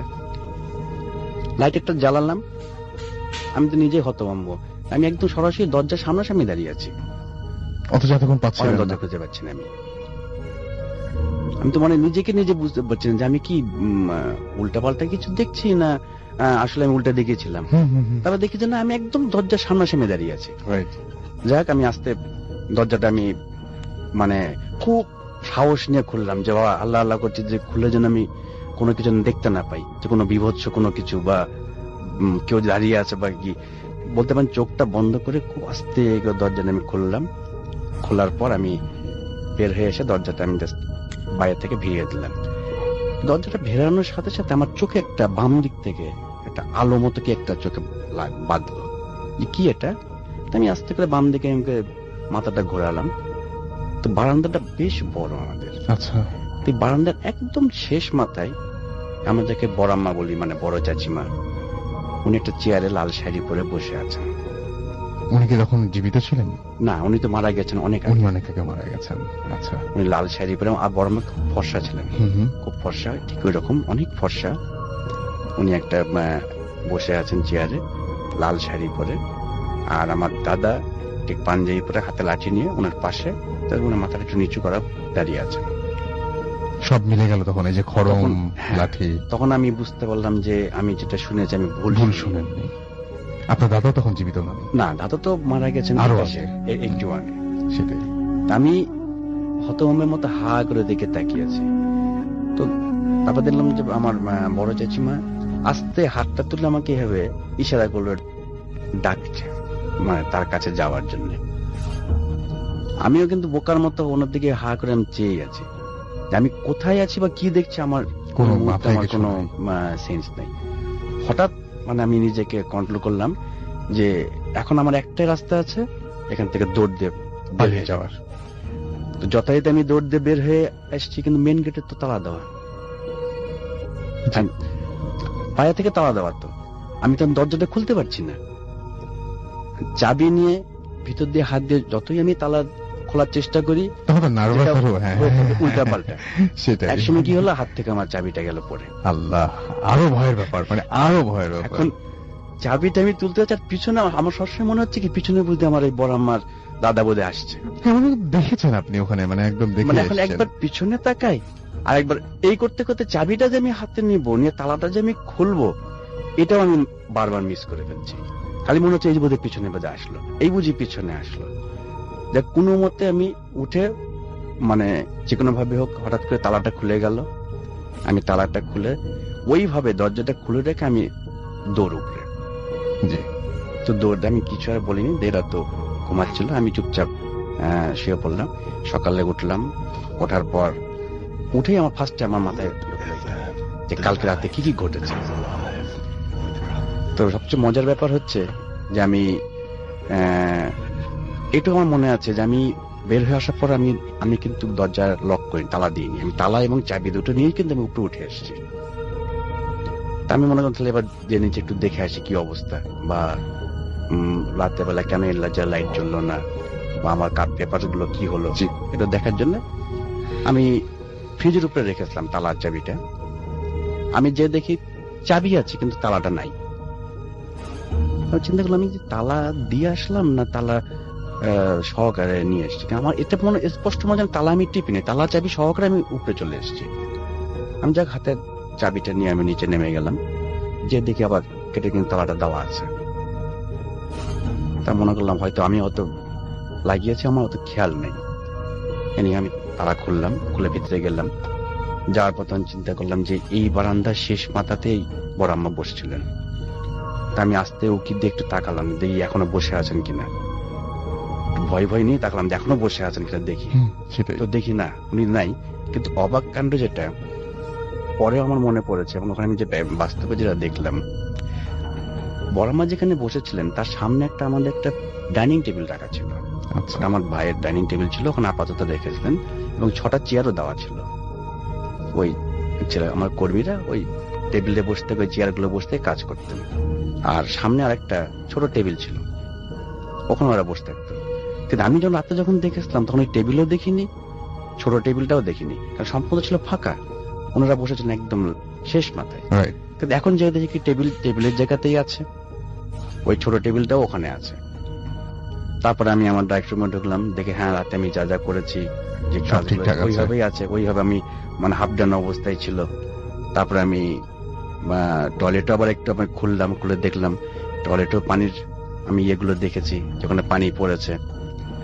তো যাক, আমি আর কাউকে কিছু বললাম না, আমি বের হয়ে আসলাম। কিন্তু এই রহস্যটা আমি এখনো মানে উদ্ঘাটন করতে পারিনি, আমি কেন এরকম হলো। জি, thank you very much, thank you. আমরা চলে যাব আমাদের প্রথম অতিথির কাছে আবারও, এবং তার আসলে আরো অনেক ঘটনা রয়েছে ওই বাসাটায়। আপনি বলছিলেন পল্টনে আপনাদের যে বাসাটা, সেই বাসাটা এতদিন পর্যন্ত, যে এত বয়স হয়েছে, ঢাকা শহরে আমরা দেখি যে বাসাগুলো পুরনো হয়ে গেলে সেই বাসাগুলো বিভিন্ন রিয়েল এস্টেট কোম্পানির কাছে মানুষজন দিয়ে দেন, এবং তারপরে সেগুলো সব অ্যাপার্টমেন্ট হয়ে যায় সেখানে। আপনাদের কখনো ইচ্ছা করেনি যে বাসাটা এরকম হবে? হ্যাঁ হ্যাঁ হ্যাঁ, আমরা সবসময় এটা এখন আরো বলতে পারেন 96-এই আমরা প্রথম এটা নিয়ে চেষ্টা করেছিলাম যেখানে যেন একটা ডেভেলপ করা যায়। কিন্তু কেন জানি না, এরকম বহুবার হয়ে গেছে, সবকিছু হয়ে গেছে, তারপরও কেন জানি হয় না। এবং আপনি বলছিলেন যে কেউ হয়তো চায় না যে এই বাসাটা, মনে হয় আপনার তাই মনে হয় যে কেউ হয়তো চায় না। হয়েছে বলতে পারেন যেটা MOU বলি আমরা। জি, তারপরে তারা বোর্ডও লাগিয়ে দিয়েছে যে নির্মাণ কাজ শুরু হবে, এরকম কিছু একটা হবে। এরকম পর্যায়ে থেকেও আমরা ব্যাক করে এসেছি, তারপরেও হয় না, তারপরেও আপনার এটা হয় না। আমি জানি না এখন আমাদের এই বাসাতে যারা আছেন তারাই চান না কিনা, আচ্ছা, আপনি একটা অতিথির কথা বলছিলেন যে অতিথিরাও আপনাদের বাসায় যদি যান তারাও বিভিন্ন ধরনের ভয়ঙ্কর এক্সপেরিয়েন্স নিয়েই ফেরেন। আপনার সেই অতিথির ঘটনা যদি হ্যাঁ, বলেন। এরকম একটা ইমিডিয়েটলি একটা ঘটনা বলতে পারি। এটা ভয়ঙ্কর হবে কিনা আমি জানি না, জি, মানে জি। তাদের অভিজ্ঞতাটা বলছি, তারা কিরকম ভাব মানে কিরকম একটা সম্মুখীন হয়েছেন সেটাই জি, জি। বলছি। তো আমি প্রথমে বলেছি যে আমাদের বাড়িটার 3 তলায়, বিভিন্ন তলায় বিভিন্ন জন থাকতেন। তো আমার দাদা আর দাদি থাকতেন দোতলায়। আচ্ছা, দোতলায় একটা রুমে থাকতেন তারা। তো আমাদের একটা রিলেটিভ এসেছিলেন ঢাকাতে একটা কাজে। তো তাকে ওখানে শুতে দেওয়া হয়েছিল আচ্ছা, যে তুমি 2 দিনের জন্য এসছে, ও একটা কাজ ছেড়ে চলে যাবে। তো বললাম ঠিক আছে, তুমি এখানে থাকো। তো আমি একটু বাইরে বলে রাখি, তো দোতলায় বর্তমানে থাকেন আমার আর এক চাচা আর এক চাচি। জি, তো ওনারাই বলেছেন যে তুমি এখানে আজকে থাকো রাতে। তো অনেক রাত তখন। আচ্ছা, আমার পাশের ঘরে আমার চাচাতো ভাইরাও শুয়ে আছে। জি, হঠাৎ তো চিৎকার দিয়ে উঠলো। কি ব্যাপার? চিৎকারতে দৌড়ে চলে এসছে, আমি ওখানে শুভ না।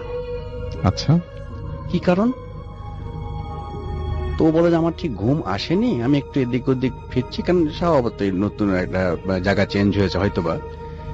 তো বললো যে আমি, আর ওই রুমটা অন্ধকার, পাশের রুমে লাইট জ্বলছে। আমার চাচাতো ভাইরা যে ঘরে শুয়ে আছে ওই ঘরে লাইট জ্বলছিল। তো ও ঘরে শুয়ে থেকে বলছে একটু আলো আঁধারি, কি একজন এসে হাত দিয়ে মশারিটা তুললো। আচ্ছা, তো মনে করছে হয়তো আমার কোনো চাচাতো ভাইটা হয়তো ওর কাছে শুবে, এই জন্য বোঝাই গেছে। তো ও তাকিয়ে আছে একদিনে। তারপরে একটু পরে দেখে মশারিটা তুলে একজন মহিলা ভিতরে মাথা ঢুকে দিয়ে ওর দিকে তাকিয়ে আছে। ও দেখে মানে চিৎকার দিয়ে উঠে এসছে, বলে ওটা আপনার দাদি। আচ্ছা, আমার দাদি তাকে দেখছে যে ওখানে তার রুমে কে শুয়ে আছে। তাহলে তুমি আমার দাদিকে চিনলে কি হবে? তো বলে যে আমার দাদির ছবি দেখেছি, ওই ঘরে দাদিটার ছবিও আছে পাশের ঘরে। বলে যে এই মহিলাকে আমি দেখেছি ওখানে, কারণ উনি আমার দাদির ছবি ওখানে ছিল। অর্থাৎ এটাই বুঝতে পারলাম যে আমার দাদা বা দাদি তারা বাইরের কেউ তার রুমে থাকুক বা তার ঘরে শুক, এটা হয়তো বা তারা মনে হয় পছন্দ করেন না। আচ্ছা, আপনি জিনিসটা একটু উপলব্ধি করেন। আপনি শুয়ে আছেন, ঘুমাচ্ছেন, বা একটু তন্দ্রা ভাব, একটা হাত দিয়ে আছে মশারিটা তুলে একজন একটা মাথা ঢুকিয়ে দিল মশারির ভিতরে, তাকে দেখছে ভালো করে। আপনি একটু অনুভব করে দেখেন তখন আপনার সিচুয়েশন কেমন লাগবে। হ্যাঁ, সেটাই। এবং এটা আপনার মানে অতিথিরাও এই বাসা থেকে কোনো সময় মানে এরকম ভাবে, মানে কি বলবো, যে কোনো অভিজ্ঞতা না নিয়ে ফিরে যান না। আচ্ছা, আরেকটা জিনিস খুব আমার কাছে অবাক লেগেছে। সেই জিনিসটা হচ্ছে যে আপনি বলছিলেন যে কোনো একটা দিন আপনাদের বাসার ছাদের উপরে আপনারা অদ্ভুত কিছু জিনিস দেখতে পেয়েছিলেন। একটু বলেন তো, মানে এটা আমরা শুনি যে অনেক সময় শুনি যে সাদা কাপড় পরা মহিলা দেখা যায়, আমরা শুনি যে অনেক সময় কালো ধরনের কোনো অবয়ব দেখা যায়, আমরা অনেক কিছু শুনি, কিন্তু আপনি দেখেছিলেন একদম ডিফারেন্ট একটা জিনিস। কি দেখেছিলেন বলেন তো আমাকে একটু। ওটা কিন্তু আমি রাতে দেখিনি, দিনের বেলায় দেখেছেন। দিনের বেলা সেটা আরো অদ্ভুত ব্যাপার। জি, এটা আমরা রাতে যেটা উপলব্ধি করি, অনেক রাতে, এটা প্রতিদিন ঘটে না, মাঝে মধ্যে হয় যে ছাদের উপরে কেউ দৌড়াদৌড়ি করছে। জি, এটা প্রায় সময় আমরা বুঝতে পারি। তারপরে আপনার অনেকে শখবশত মেয়েরা পায়ে, এটা কি বলে, নুপুর পড়েন। জি, তা হাঁটলে একটা সুন্দর আওয়াজ হয়তো, জি, এই আওয়াজটা পরিষ্কার আসে। এটা এখনো আসে প্রতিদিন, মানে সবাই পায়। সবাই পায় এটা, মাঝে মধ্যে এই জিনিসটা পাওয়া যায়। তারপরে আরেকটা জিনিস আপনি অনুভব করবেন, সেটা হচ্ছে খুব সুন্দর একটা স্মাইল, গন্ধ আসে, যেটা ডিফারেন্ট। আমরা যে পারফিউমটি ইউজ করে তা আমার তো জানা আছে, জি, কিন্তু এটা একদম ডিফারেন্ট। এটা আপনাদের বাসার কেউ ইউজ করেন না? কেউ ইউজ করে না। জি। তো এরকম ভাব প্রায় অনেক কিছুই মানে আমরা উপলব্ধি করি বা অনুভব, যেটাই বলেন। তা আমি কয়েকদিন, এটা আপনার কয়েক মাস আগেকার ঘটনা, আমি সকালে উঠে ছাদে গেছি, যে আমি নিজেই হতভম্ব হয়ে গেছি। পুরো ছাদ বাগান বিলাস যে ফুল, এবং পিঙ্ক কালারের, যেটা মানে একটু একদম হালকা পিঙ্ক না, একটু গাঢ় পিঙ্ক, যেটা পুরো ছাদ ভর্তি এই ফুল। আচ্ছা, আমি মনে করলাম হয়তো পাশে কোনো বিল্ডিং কারণ ইয়ে থেকে। তা আমি এদিক ওদিক তাকালাম না, কারো বাসাতে তো এরকম ধরনের গাছ নাই। আর আমাদের তো সব দিকে তো অফিস, গাছ তো থাকার কথা না। আর আপনি নিজেও বুঝতে পারছেন যে একটা ছাদ ভর্তি ফুল থাকলে কি পরিমাণ ফুল থাকতে হবে। তা আমি আবার সঙ্গে সঙ্গে আমার ওয়াইফকে ডাকলাম যে দেখো ছাদের উপরে এটা কি দেখা। ও দেখলো পুরো ছাদ আপনার বাগান বিলাস ফুল দিয়ে ভর্তি ছিল। মানে এটা আপনাদের বাসায় তো নাই, আশেপাশেও কোথাও না না না নাই, এবং এটা আপনারা একদিনই দেখেছেন? হ্যাঁ, একদিন। আগের রাতে বেলা ঝড়টা হয়েছিল না, এরকম না, কিছু না? এটা একদিন বললে ভুল। তার আবার 10-12 দিন পরে একবার দেখেছিলাম, তবে ওই পরিমাণ ছিল না। তখন ছাদই ছিল কিন্তু একটু হালকা, অতটা ছিল না। ওটা যখন পুরো ছাদ ভর্তি ছিল, একদম মনে হয় যে একদম পুরোটা বোধহয় আপনার কোন অনুষ্ঠানের মধ্যে যেমন সুন্দর করে সাজানো হয় ঠিক ওইভাবে মানে একদম সাজানো ছিল। আর তারপরে যেটা দেখেছিলাম সেটা ছিল কিন্তু তার পরিমাণটা কম ছিল। আপনার স্ত্রী আপনার সঙ্গে আছেন এবং উনিও ওই বাসায় কিছু কিছু জিনিস দেখেছেন। আর একটু যদি আপনার উনি যদি একটু বলতেন যে কি আপনি এই বাসায় থেকে আপনি কি দেখতেন আসলে ম্যাক্সিমাম সময়ে? আমি আসলে দেখতাম, আপনার নামটা সবাইকে একটু জানাবেন। আমার নাম নাহিদ রেজা। জি। আমি মিসেস মাসুদ। তা আমি যেটা দেখেছি সেটা হচ্ছে যে পুরনো বাড়ি তো, তা রান্নাঘর থেকে আমার খাওয়ার টেবিলটা বেশি দূরত্ব না। একটা বারান্দা আছে, ওটাকে আমরা লাল বারান্দা বলি, মানে আগে থেকে সবাই বলে আসছে, আমিও বলি। তা আমি যখন রান্নাঘর থেকে খাওয়ার টেবিলের দিকে যাচ্ছি তখন আমি একটা হিন্দু লোককে যেতে দেখেছি, ধুতি পরা, কিন্তু তার মুখটা আমি দেখি নাই। আচ্ছা, আপনি বলছেন যে আপনি বুকের নিচের অংশটুকু আমি দেখেছি, পূর্ব দিক থেকে পশ্চিম দিকে সে হেঁটে যাচ্ছে। এরকম আমি সময় এটা হবে, এটা ঠিক দুপুরের দিকে। তা এটা আমি অনেকবার দেখার পরে আমি আমার হাজবেন্ডকে বলি, আমার মুরব্বীদেরকে বলি, তারপরে যাই হোক সবাই দোয়াটা পড়তে বলে। তার কিছুদিন পরে হ্যাঁ, আমাদের পুরানো বাড়ি তো, আমাদের ওয়াশরুমটা হচ্ছে উপরে, চারতলায়। তা আমি ওয়াশরুমে যাওয়ার জন্য চারতলায় যাচ্ছি। ওখানে চারতলায় আমাদের একটা চিলিকোঠার রুম, ওখানে সোফা টোফা দেওয়া আছে। তা আমি ওই রুমের ভিতর দিয়ে ওয়াশরুমে যেতে হয়। তা আমি যখন ওই রুমের ভিতরে গেলাম, বেতের সোফার উপরে একটা লোক বসা, আমি সেটাও মানে তার মুখটা দেখতে পাইনি। সে পাটা তুলে বসে আছে, হ্যাঁ বসে আছে, মানে তার লুঙ্গিটা পরা। হ্যাঁ, সে জাস্ট আমাকে দেখে মনে হলো যে সে নামিয়ে দিল, কিন্তু ওই অবস্থায় আমি দেখে এক চিৎকার দিয়ে নিচে চলে আসছি। তারপর দোতলা থেকে পাশে থেকে আমার চাচি শাশুড়ি ওনারা আসলো, কি হলো বললাম। তারপরে ওনারা জাস্ট আমাকে সান্ত্বনা দিল। এই যে আপনার এই যে নুপুরের শব্দ, এগুলো কি আপনিও শুনতে পান? হ্যাঁ, আমিও শুনতে। ইভেন আমি কিন্তু অনেক ভয় পাই, আমি একা ঘরে থাকতে পারি না ওই বাড়িতে। ইভেন রান্না করতে গেলেও আপনার পেছনে যদি কেউ দাঁড়িয়ে থাকে একটা অনুভব করা যায়, আমি সেটাও অনুভব করতে পারি যে ওই বাড়িতে মানে একটা কিছু আছে। উনিও বলছিলেন এই বাসাটার একটা সমস্যা একটা এটা যে সবসময় কোন আরো একজনের আর একটা কিছুর মানে অস্তিত্ব না। যেমন আমি আরেকটা কথা বলি রাসেল ভাই, সেটা হচ্ছে আমার বড় বোন বেড়াতে এসেছিল। হ্যাঁ, আমার বড় বোন আর ওর ননদ এসেছিল আমাদের বাসায় বেড়াতে। ওরা উপরের ঘরে থাকতে দিলাম, আমরা 3 তলায়, ওরা 4 তলায় থাকলো। তা ওরা রাত্রেবেলা গল্প করছে, আমরা শুয়ে পড়ছি। ও হঠাৎ করে দেখলো মানে আমার হাজবেন্ডের মতো কে ওদের সামনে দিয়ে হেঁটে যাচ্ছে, ছাদের উপরে চলে গেল। তখন ওরা ভাবছে হয়তো যে মাসুদই গেল। ঠিক 2 মিনিট পরে মাসুদ মানে নিচ থেকে উপরে উঠলো। কি মানে আমার বড় বোনের নাম মিতু, আপনি কি করছেন? তারপর তো আমার বড় বোন চিৎকার, তুমি না এই মাত্র আসলো? বলে কি না, আমি তো আসি নাই, আমি তো মানে এই মাত্র নিচ থেকে আসলো, আমি করলাম। তারপরে ছাদের উপরে যাওয়া হলো, গিয়ে দেখলাম না, কেউ নাই। এইরকম ধরনের ঘটনা মানে অহরহই এই বাসাটায় ঘটে এবং এটা আমাদের দেখতে ইচ্ছা করছে এবং আমরা কোনো একদিন হয়তো সেই বাসায় গিয়ে একটা এপিসোডও করে ফেলবো ইনশাআল্লাহ। Thank you very much. Hello, আসসালামু আলাইকুম রাসেল ভাই, আশা করি ভালো আছেন। আমি মোহাম্মদ আবু বকর সিদ্দিক ওরফে তুহিন। আমি বর্তমানে মালয়েশিয়াতে পেনাং বিভাগে থাকি, এখানে একটা ট্যুর গাইডে কাজ করি। তো ঘটনা শুরু করার আগে আপনাকে বলতে চাই, এটা কোনো গল্প বা কাহিনী না, এটা সত্যি ঘটনা, আমাদের গ্রামে ঘটে যাওয়া একটি সত্যি ঘটনা। এটা 2005-এর ঘটনাতে চলে যাই। এই ঘটনাটা আমার মামার বন্ধুকে নিয়ে, তার এই ঘটনাটা। তো এই ঘটনাটা আমি আমার মামার কাছ থেকে শুনেছি। তো 2005-এর অক্টোবরে রমজান মাসের ঘটনা। তো আমার মামার বন্ধুর আপনার ভাইয়ের একটা গোস্ত বিক্রির দোকান ছিল আমাদের বাজারে, কষায়ের দোকান। তো ওই জায়গায় রমজান মাসে চাহিদা বেশি থাকায় প্রতিদিনই আপনার গরু জবাই করতে হতো। আর তাদের রুটিনটা ছিল, আমার মামার বন্ধুর যে রুটিনটা ছিল, সে প্রতিদিন 3টা থেকে 4টার ভিতর তার প্রয়োজনীয় চাপাটি, ছুরি সবকিছু নিয়ে তার ভাইয়ের কাছে চলে যেত দোকানে। আবার গোস্ত কাটা শেষ হলে, গরু কাটা শেষ হলে সে কিছু গরুর গোস্ত এবং তার কিছু হাড্ডি তার বাড়ির জন্য, ঘরের জন্য নিয়ে আসতো। ঠিক ফজরের নামাজের আগে, ফজরের আজানের আগে, সেহরির টাইমে সে এসে সেহরি করতো।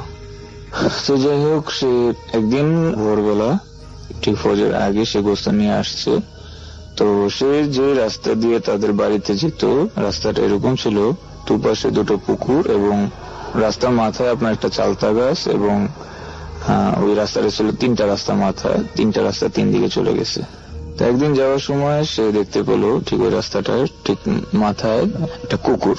তো গ্রামের বাড়ি, কুকুর থাকাটা অস্বাভাবিক কিছু না, কিন্তু কুকুরটা তাকে দেখে খুব অস্বাভাবিকভাবে ডাকতে শুরু করলো। তো সে একসময় বিরক্ত হয়ে তার ব্যাগের ভিতরে থাকা গরুর গোস্তের হাড্ডি দ্বারা কুকুরটাকে ঢিল মারে। তো কুকুরটা অনেকটা কোকাতে চলে যায়। তো সে ওই দিন তার বাড়িতে ফিরে যায়, এবং ঠিক পরের দিন সে আবার ওই রাস্তা দিয়ে যাওয়ার সময় সে দেখতে পায় একটা সাদা আপনার পাঞ্জাবি পরা একটা মানুষ। কিন্তু আমি যদি হাঁটি তাহলে তো আমাদের শরীরটা তো অনেকটা কাঁপে, কিন্তু উনি হাঁটে ঠিকই, কিন্তু তার শরীরটা কাঁপে না। তো সে এটা দেখে মোটামুটি একটু ভয় পেল, আর সে কোনো কথাও বলে না। ওই লোকটা, সাদা পাঞ্জাবি পরে যে লোকটা, অনেক বড় পাঞ্জাবি, তার ফেস দেখা যাচ্ছিল না কারণ খুব অন্ধকার ছিল, আর কিন্তু তার পুরোটা শরীরই মোটামুটি সাদা ছিল, একটা জায়গায় একটু রক্তাক্ত টাইপের ছিল, একটু লাল রঙের রক্তাক্ত টাইপের ছিল। তো সে এটা দেখে মোটামুটি খুব ভয় পেল, এবং সেও কিছু বললো না, এবং ওই লোকটা, যে লোকটাকে সে দেখছে, সেও কিছু বললো না। কিছুক্ষণ পর সে হাওয়ায় মিলিয়ে গেল। তো সে ওটা দেখে আর ওইখানে দাঁড়ায় নাই, সে মুহূর্তের ভিতর তার বাড়িতে চলে গেল। বাড়িতে চলে যাওয়ার পর এরকম ভাবে কয়েকদিন তার এরকম বিভিন্ন জিনিস দেখতে থাকলো, এবং একদিন এরকম হলো যে সে হাঁটছে এবং সে অনুভব করছে তার সাথে কেউ হাঁটছে। তো সে তার হাঁটা বন্ধ করে দিয়ে সে চুপ করে শুনতে লাগলো যে হাঁটার আওয়াজ, পায়ের আওয়াজ। আপনি জানেন গ্রাম দেশে আমরা যদি কেউ স্যান্ডেল পায়ে দিয়ে মাটির রাস্তা দিয়ে হাঁটি, একটা আওয়াজ হয়, ধাপ ধাপ। তো ঠিক ওরকমই একটা আওয়াজ, সে হাঁটছে না, কিন্তু সে কাউকে দেখছেও না, কিন্তু হচ্ছে। তো সে ওটা এরকম কয়েকদিন অনুভব করলো, এবং একদিন সে বিরক্ত হয়ে আমার মামাকে জানালো, তার ক্লোজ ফ্রেন্ড। আমার মামাকে জানালো, আমার মামা তাকে বললো যে দেখ, ওই রাস্তাটা মানে ওই পয়েন্টটা আমাদের গ্রামের অনেক আগে থেকে একটু ভুতুড়ে টাইপের ছিল। তো ওইখানে সচরাচর বেশিরভাগ মানুষ যাওয়া আসা করে না, কিন্তু আমার মামার বন্ধু ওই রাস্তাটা ব্যবহার করে, কারণ হচ্ছে সে রাস্তা দিয়ে তাদের বাড়িতে সহজেই যাওয়া যায় আর কি, খুব দূরে না। তো যাই হোক, মামা সেই রাস্তাটা চেঞ্জ করতে বললো, এবং তাকে বললো তোকে এক হুজুরের কাছে নিয়ে যাব, সে তোকে তাবিজ আর কিছু পরা পানি দেবে, তুই ওটা সাথে রাখিস, তো কোনো সমস্যা হবে না। আর এই রাস্তা দিয়ে আর যাওয়ার দরকার নেই, তুই অন্য রাস্তা ব্যবহার করিস তোর বাড়িতে যাওয়ার জন্য। তো যাই হোক, এভাবে সে অন্য রাস্তা ব্যবহার করলো, এবং ওই হুজুরের কাছ থেকে সে পানি পরা এবং তাবিজ নিয়ে আসলো, এবং তাবিজটা তার হাতে বাঁধলো, বেঁধে চলতে লাগলো কয়েকদিন। তো ওই কয়েকদিন তার কোনো সমস্যা হলো না।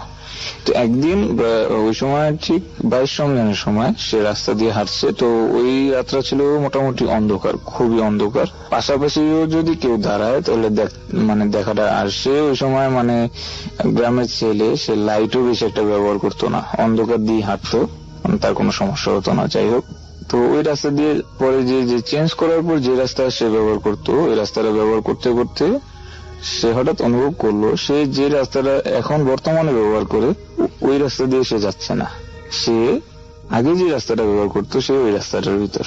কিন্তু এটা তো কি কোনোভাবেই সম্ভব হতে পারে না, তার মাথায় এটা কি যে আমি ওই রাস্তা দিয়ে গেলাম, তো এই রাস্তায় কিভাবে আসলাম। তো যাই হোক, সে এটার উত্তর পায় নাই। তো সে বাড়ির দিকে রওনা হলো, এবং ঠিক ওই মুহূর্তে তো সে গাছের শিকড়ের সাথে বেঁধে সে পড়ে যায়।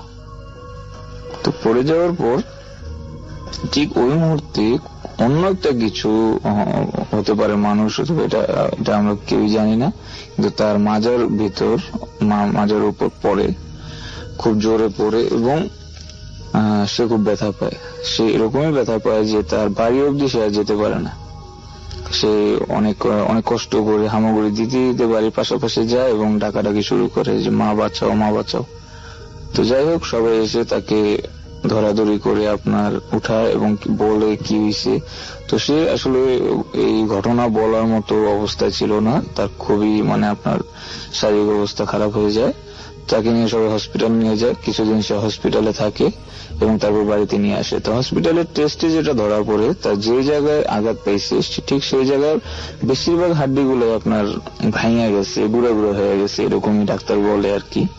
তো অনেক কবিরাজও দেখায়, কিন্তু কোন রকমই কোনো লাভ হয় না, তার শরীর শুধু অবনতি দেখা যায় আর কি।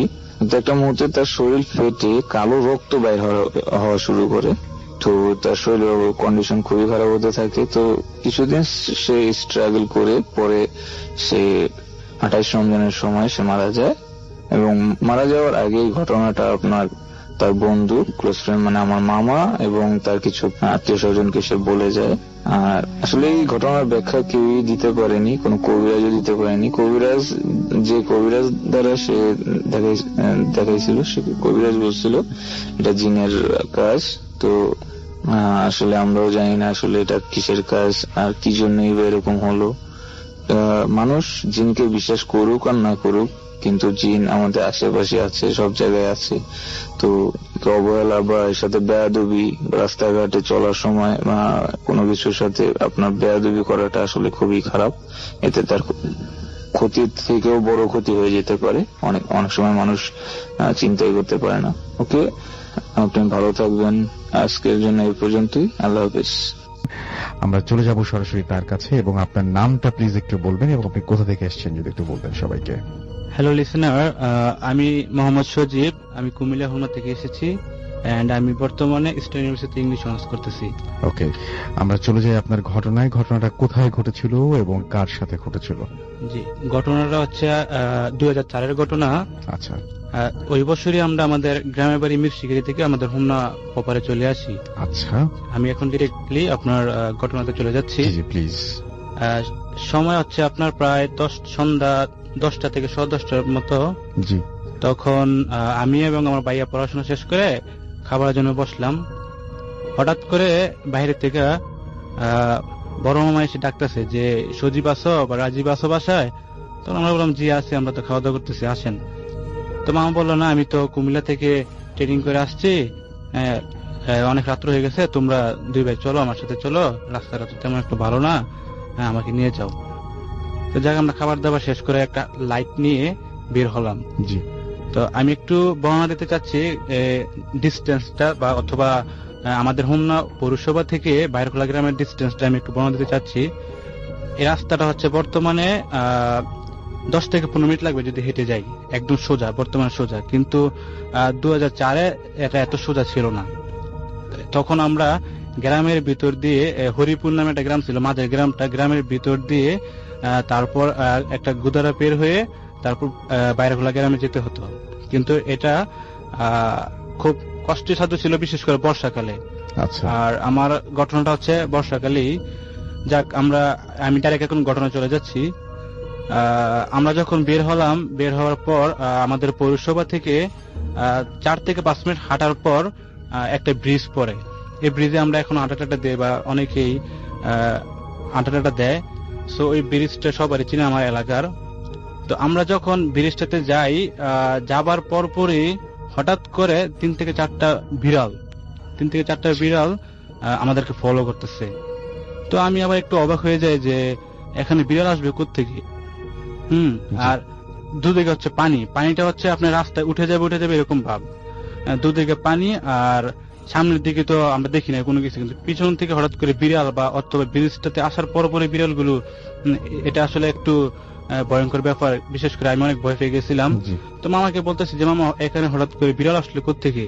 মা বলতেছে তুমি চিন্তা করো না, এখানে কোনো প্রবলেম নাই, চলো আমরা সামনের দিকে যাই। তারপর আমার ভাইও ছিল সাথে, ভাইয়ের কাছে লাইটটা ছিল। তো ভাইয়া আবার একটু দুষ্টুমি করতেছে, হ্যাঁ বলতেছে এগুলো কোনো ব্যাপার না, এই করো ওইদিকে দেখো মাছ দেখো, এরকম করে আমাকে মনে করেন এটা বলে রাখতেছে আর কি, যে তুমি ভয় পেও না। তো ঠিক আছে, সামনের দিকে আগালাম, সামনের দিকে গেলাম। যাওয়ার পর যখন হরিপুর গ্রামে ঢুকবো, হরিপুর গ্রামটা হচ্ছে রাস্তার একদম আমাদের হুমনা থেকে হরিপুর যাওয়ার পর্যন্ত যে রাস্তাটা, শেষ মাথা ডান দিকে একটু মোড় দিতে হয়। এখন হয়তোবা এখন এই রাস্তাটা একদম সোজা চলে গেছে বাইরফলা গ্রামে, কিন্তু তখন সোজা ছিল না। ডান দিকে মোড় দিয়ে আপনার হরিপুরে যেতে হয়। হরিপুরে ঢুকার কর্নারে আপনার একটা বট গাছ আছে। এখন বট গাছটা আমাদের এলাকা সবাই চিনে, এখন প্রতি বছর ওইখানে মেলা হয়।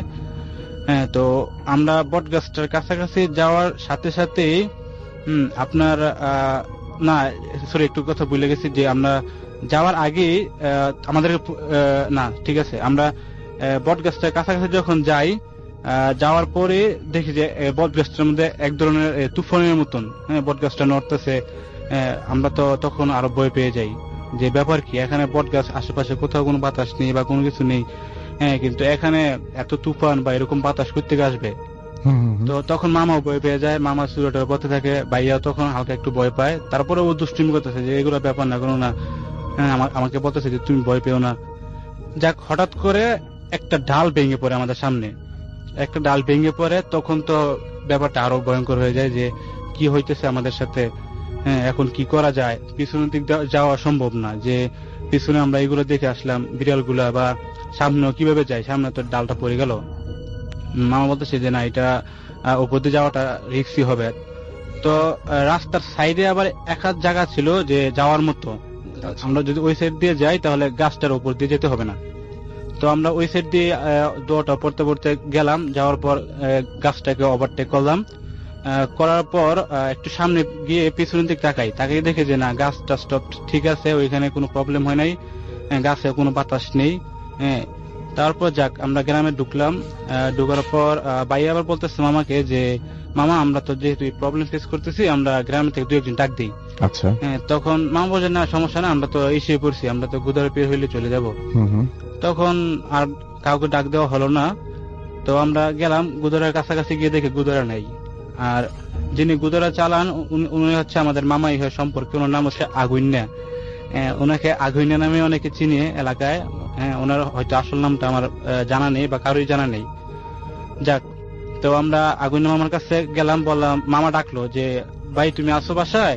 তখন বললো হ্যাঁ মাস্টার সাহেব আপনি। এর আগে বলে রাখা ভালো যে মামাকে এলাকা সবাই চিনে, নাম হচ্ছে মান্নান মাস্টার। উনি একজন খুব পরিচিত মুখ আমাদের উপজেলায়। তো মামা গেছে মাস্টার মানুষ দিয়ে, আরে তুমি কই থেকে আসলে? মামা বললো যে আমি তো কুমিল্লা থেকে ট্রেনিং করে আসলাম, এখন তো এত রাত্র হয়ে গেল, আমাকে একটু পার করে দেন। তো আগুইন্যা মামা আসলো একটা হারিকেন হাতে নিয়ে, এসে আমাদেরকে নৌকায় উঠাইলো। আমরা নৌকাতে উঠলাম। নৌকাতে উঠার পর আসলে যে ঘটনাটা ঘটলো তার জন্য আমরা আসলে প্রস্তুত ছিলাম না, এর জন্য আমরা প্রস্তুত ছিলাম না, কিন্তু সেটাই ঘটলো আমাদের সাথে। নৌকায় উঠার পর পরই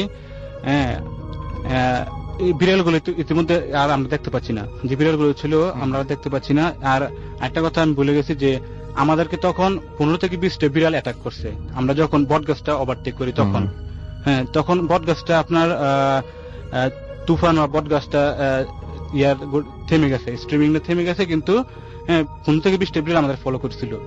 বিড়ালগুলো তখন আমার ডিফারেন্স ছিল। যাক, এগুলোর পর আমরা যাই অনেক কষ্ট করে নৌকাতে উঠলাম। উঠার পর নৌকাতে উঠার পর যখন আমরা নদীর কাছাকাছি গেলাম, নদীতে ঢুকবো, তখন নদীর আগে আবার একটু চর আছে, তখন তো বর্ষাকাল ছিল, চরের পুরো পানি ছিল। তো আমরা নদীতে উঠার পর পরে যে কাহিনীটা ঘটলো যে আমাদের নৌকাটা অনেক কাঁপাকাঁপি শুরু করছে। এরকম ভাবে কাঁপাকাঁপি শুরু হচ্ছে যে আসলে ওইখানে কোনো জ্বর অথবা তুফান আসতেছে এরকম। তো আমি অনেক ভয়ে কান্নাকাটি করতেছি। তারপর কান্নাকাটি করতে করতে একসময় আমি সেন্সলেস হয়ে যাই। তারপর সকালে আমি জ্ঞান ফিরার পর যেটা শুনতে পেলাম সেটা হচ্ছে একটা মহিলা আকার, হ্যাঁ মহিলা শেপ, আপনার চুলগুলো অনেক লম্বা লম্বা, হাত পায়ের নখগুলো অনেক বড় বড়, আর মহিলার ফেসটা পুরো বোঝা যাচ্ছিল না এরকম আর কি, কিন্তু অনেক ভয়ঙ্কর ছিল। এটা বললো হচ্ছে আগুইন্যা মামা। সকালে আমাকে আমি যখন জিজ্ঞাসা করলাম যে পরে কি হয়েছিল, তখন ঘটনাটা বললো। হ্যাঁ, ওই শেপটা ওদের দিকে তাকিয়েছিল এবং মামাকে একটা কিছু বলছে, সেটা আমি বলতে চাই না এখন। বলাটা উচিত হবে না, এর জন্য আমি বলতেছি না। যা বলার বলছে, বলার পর যতটুকু বুঝতে পারছি এখন বুঝতেছি যে না, আসলে হয়তোবা মামার উপর ভালো রহমত ছিল। হ্যাঁ, উনি বেঁচে গেছেন। এর আগেও ভয় পেয়েছিলেন আজিমপুরে? হ্যাঁ, উনি এর আগে ভয় পেয়েছেন, সেটা আমি বলতেছি আর কি। তো হ্যাঁ, এর আগে বলা ভালো যে মামা ওইখান থেকে যাওয়ার পরই, বাসায় যাওয়ার পরে সন্ধ্যায় সেন্সলেস হয়ে যায়, এবং এরপর মামা অনেকদিন অসুস্থ ছিলেন। বোবা ছিলেন বলেছিলেন আপনি? হ্যাঁ, বোবাটা হচ্ছে আগে। আচ্ছা, আগেরটা। হ্যাঁ, আজিমপুরের যে ঘটনাটা এখানে। আচ্ছা, আমরা আজিমপুরের ঘটনায় চলে যাই আসলে। হ্যাঁ, কি হয়েছিল আসলে এখানে আপনার এই মামার? হ্যাঁ, এটা হচ্ছে প্রায় 25 বছর আগের ঘটনা। 23 থেকে 25 বছর। আমার খালার একটা বাচ্চা হয়েছিল, ছেলে বাচ্চা, ঢাকা মেডিকেল কলেজে। তো ছেলে বাচ্চাটা মারা যায়। ডেলিভারি হয়েছিল 10টা থেকে 10:30টার মধ্যে, অথবা এরকম সামথিং আশেপাশের টাইমটা হবে। তো ডেলিভারিটা হয়, তো মেডিকেল কর্তৃপক্ষ বলতেছে যে না, আমরা এই বাচ্চাটা রাখবো না, আপনি যেহেতু আজিমপুর কবরস্থান কাছাকাছি, আপনি কবর দিয়ে আসেন, নিয়ে যান বাচ্চাটা, নিয়ে কবর দিয়ে আসেন। তো কি করা, যেহেতু কর্তৃপক্ষ রাখবে না, হসপিটাল কর্তৃপক্ষ, তারা মামানি এবং মামা একটা টেম্পু ভাড়া করে, তখন তো সিএনজি ছিল না, টেম্পু ভাড়া করে রিজার্ভ করে ওরা আজিমপুর কবরস্থানে চলে যায়। তো যেতে মোটামুটি 11টা বা সামথিং এরকম টাইম হয়ে যায়। তখন গিয়ে দেখে কেউ নাই, শুধু যে কেয়ারটেকারটা ছিল, হ্যাঁ, উনিও প্রায় চলে যাবে এরকম অবস্থা। তো মামা বলতেছে যে যেহেতু চলে আসছি, লাশটা নিয়ে চলে আসছি, আপনি লাশটা কবর দিয়ে দেন। তো উনি অনেক রিকোয়েস্টের পর কথাটা রাখার পর কবর দিয়ে মামা যখন গাড়িতে উঠে, টেম্পুতে যখন উঠে, তখন নাকি একটা বাচ্চা, পিচ্ছি একটা বাচ্চা এসে বলতেছে যে টাকা দেন।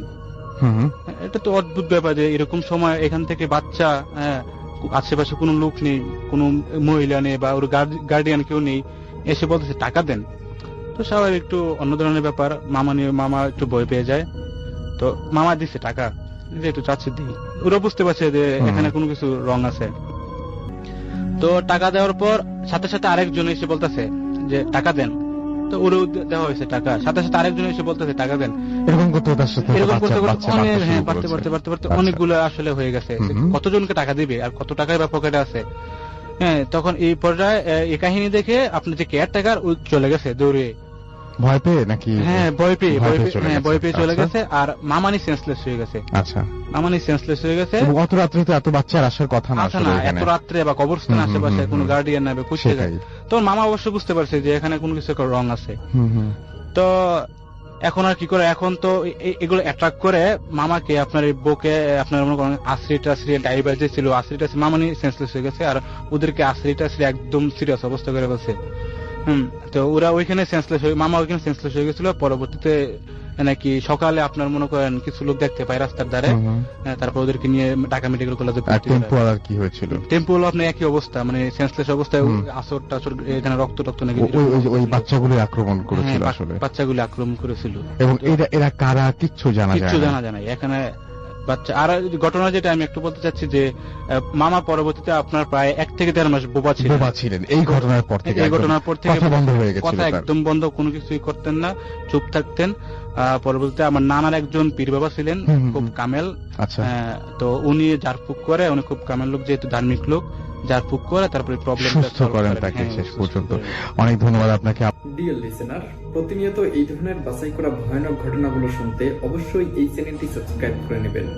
শুধুমাত্র আপনাদের জন্যই প্রতিনিয়ত বাছাই করা ভয়ানক ঘটনাগুলো এই ইউটিউব চ্যানেলে পাবলিশ করা হয়।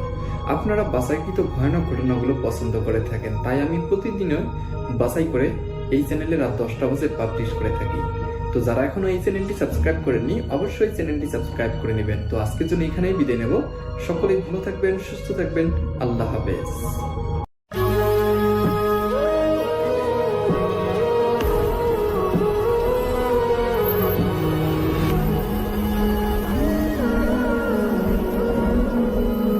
আসসালামু আলাইকুম ডিয়ার লিসেনার্স, আশা করছি আপনারা সবাই ভালো আছেন এবং ভালো তরে আছেন। প্রতিনিয়ত আপনাদেরকে গল্প শোনানোর জন্য চলে আসি আমাদের এই ইউটিউব চ্যানেলটিতে। আজকে এর ব্যতিক্রম কিছুই হবে না। যারা যারা ভিডিওটি প্লে করেছেন, আশা করব শেষ পর্যন্ত আমাদের সাথেই থাকবেন। আজকে গল্প পড়ছি পেতপুরীর বিভীষিকা। গল্পটি আমাদের কাছে লিখছেন মোহাম্মদ জাহাঙ্গীর হোসেন। আমি তাকে স্বাগত জানাচ্ছি আমাদের আজকের ভিডিও এখানে। তাই তিনি লিখছেন, আমি গল্পটি আমার দাদুর মুখ থেকে শুনেছি। আমি অর্ণব, একজন গবেষক। বাংলার লোককথা ও অলৌকিক ঘটনার প্রতি আমার গভীর আগ্রহ। শীতলপুর হাউস নিয়ে একটি গল্প শুনেছি। শোনা যায় প্রায় 100 বছর আগে এখানকার শেষ জমিদার সপরিবারে একটি রহস্যময় পরিস্থিতিতে মারা যান। তারপর থেকেই বাড়িটা পরিত্যক্ত। গ্রামের মানুষ রাতে ওই দিকে মারায় না। তাদের বিশ্বাস বাড়িটার প্রতিটি ইটে মিশে আছে ভয়ঙ্কর সব প্রেতাত্মা। এসব গল্প আমাকে আরো কৌতূহলী করে তোলে। আমি স্থির করি এক রাতে আমি একাই ওই বাড়িতে যাব, আর যদি কিছু খুঁজে পাই তাহলে সেটাই লিখে ছাপানোর চেষ্টা করব। সেই রাতে টর্চের আলো ফেলে আমি বিশাল লোহার ফটক পেরিয়ে ঢুকলাম সেই বাড়ির ভিতরে। চারপাশে ঘন জঙ্গল, শুকনো লতাপাতা আর চাপা নীরবতা। সদর দরজাটা ভাঙ্গা, ভিতরে অন্ধকার যেন হাহাকার করছে। ভিতরে ঢুকতেই ঠান্ডা স্বেচ্ছাতে একটা গন্ধ পেলাম, সাথে পুরনো ধুলোর গন্ধ। বিশাল হল করে ঢুকতেই আমার গা ছমছম করে উঠল। চারপাশে বিশাল বিশাল স্তম্ভ, ভাঙ্গা আসবাবপত্র আর মাকড়সার চালে ভরা পুরো এলাকাটি। তারপর চলছে, বিশাল হল করে ঢুকতেই আমার গা ছমছম করে উঠল। মানে কোথাও কোনো শব্দ নেই, যেন শব্দও এক বাড়িতে ঢুকতে ভয় পায়। টর্চের আলো ফেলতেই দেখলাম মেঝেতে প্রাচীন কালচের রক্তের মতো কিছু ছোপ ছোপ দাগ লেগে আছে। আমি সেগুলো লক্ষ্য না করে সিঁড়ি বেয়ে দোতলায় উঠলাম। সিঁড়িগুলো প্রতি পদক্ষেপে ক্যাস ক্যাস শব্দ করে যেন প্রতিবাদ জানাচ্ছে ভিতরে যেও না। কিন্তু আমি তো একদম সবকিছু ঠিকঠাক করে নিলাম। দোতলায় করিডোর ধরে হেঁটে যাচ্ছিলাম। হঠাৎ একটা ঘর থেকে চাপা কান্নার শব্দ শুনলাম। একদম তৎক্ষণিক কিন্তু স্পষ্ট। ভয়ে আমার মেরুদণ্ড দিয়ে ঠান্ডা স্রোত বয়ে নেমে গেল। সাবধানে দরজার কাছে গিয়ে টর্চের আলো ফেললাম। দরজাটা তালাবদ্ধ ছিল, কিন্তু তালাটা ভাঙ্গা। ঘরের ভিতরে একটি পুরনো পালঙ্ক আর ভাঙ্গা কাচের টুকরোগুলো ছড়িয়ে আছে। কান্নার শব্দটা আরো তীব্র হলো। আমি অনুভব করলাম ঘরের ভিতরে একজন আছে, কিন্তু তাকে কোনোভাবেই দেখা যাচ্ছে না। কে ওখানে? আমি সাহস করে জিজ্ঞাসা করলাম। কান্নাটা থেমে গেল, বদলে এলো ফিসফিসানি, যেন বহু মানুষ একসাথে কথা বলছে, কিন্তু কোনো কথা বোঝা যাচ্ছে না। আমার কানের ঠিক পাশে যেন কেউ ঠান্ডা নিঃশ্বাস ফেললো। আমি লাফ দিয়ে সরে এলাম। হঠাৎ ঘরের কোণ থেকে একটা ছায়া দ্রুত গতিতে আমার দিকে এগিয়ে এলো। সেটা দেখতে মানুষের মতো, কিন্তু ভীষণ লম্বা আর হাতির দাঁতের মতো সাদা। তার চোখের দুটো যেন অনেক বড় গর্ত, আর ঠোঁট দুটো বিভৎসভাবে ফাঁকা, যেন দীর্ঘদিনের নীরব চিৎকার তাকে আটকে রেখেছে। আমি টস ফেলে দিতে চাচ্ছিলাম, কিন্তু নিজেকে সামলে নিলাম। কোনো মতে টসের আলোটা সরাসরি সেটার মুখে ধরলাম। ছায়াটা যেন একটা মানে ভয়ঙ্কর বিকৃত আর্তনাদ করে পিছিয়ে গেল। এরপর যা দেখলাম তাতে আমার প্রায় জ্ঞান হারানো জোগান হলো। ছায়াটা মিলিয়ে যেতে আমি দেখলাম পালঙ্কের পাশে একটা ছোট মেয়ের অভয়া, সাদা কাপড় পরা, তার চোখ দুটো রক্তবর্ণ। সে আমার দিকে তাকিয়ে হাসতে শুরু করলো। সেই হাসিটা এতটাই ভয়ঙ্কর ছিল যে মনে হলো আমার কান ফেটে যাবে। সে হাসতে হাসতেই এক লাফে আমার দিকে ছুটে এলো। এবার আমি আর নিজেকে ধরে রাখতে পারলাম না, চিৎকার করে দরজার দিকে দৌড়ে যেতে লাগলাম। পিছন থেকে শুনলাম সেই মেয়েরই কণ্ঠটা, কোথায় পালাচ্ছ? তুমি তো আমাদের দেখতে এসেছো, খোঁজ খবর নিতে এসেছো, সবকিছু শেষ না করে কেন দৌড়াচ্ছ? আমি এক দৌড়ে সিঁড়ি দিয়ে নিচে নেমে এলাম, কিন্তু হল ঘরে পা রাখতেই দরজার দিক থেকে বিকট শব্দ হয়ে দরজাটা বন্ধ হয়ে গেল। এবার চারপাশ গাঢ় অন্ধকারে ডুবে গেলাম আমি। টর্চটা তখনও হাতে ধরেছিল, কিন্তু এর আলোয় যেন অন্ধকার আরো গভীর মনে হচ্ছে। আমি যখন দরজার তালা খোলার চেষ্টা করছি তখন অনুভব করলাম আমার কাঁধে একটা শীতল হাত এসে পড়লো।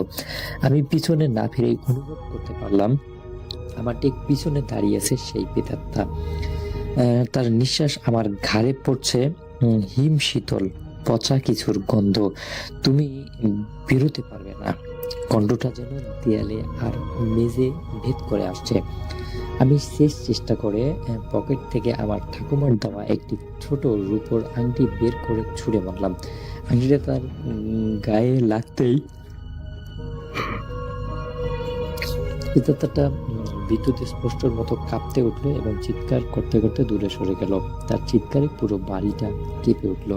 সেই সুযোগে আমি ভাঙা জানালা দিয়ে লাফ দিয়ে দিলাম। অন্ধকারে দৌড়াতে দৌড়াতে কখন যে গ্রামের রাস্তায় পৌঁছলাম তা খেয়াল করিনি। যখন পৌঁছে ফিরে তাকালাম, দেখলাম শীতলপুরে হাউজের ছাদ থেকে সেই লম্বা সাদা বাবাটা আমার দেখছে, আর তার মুখে সেই বিভৎস হাসিটা আমাকে এখনো অনেক বেশি ভয়ঙ্কর করে তোলে। তো গল্পটি ছিল এতটুকুই। আমাদের প্রিয় লেখক এইভাবেই লিখছেন, আমি আরো কিছু ভালোভাবে অ্যাড করে দিয়েছি। তো সব মিলে আপনাদের গল্পটি কেমন লাগলো অবশ্যই আপনাদের মন্তব্যটি জানিয়ে দেবেন আমাদের ভিডিও কমেন্ট বক্সে। শেষ করছি আজকের গল্প। আবারও দেখা হচ্ছে নতুন কোনো গল্পতে, নতুন কোনো এপিসোডে। ভালো থাকবেন, সুস্থ থাকবেন। আল্লাহ হাফেজ।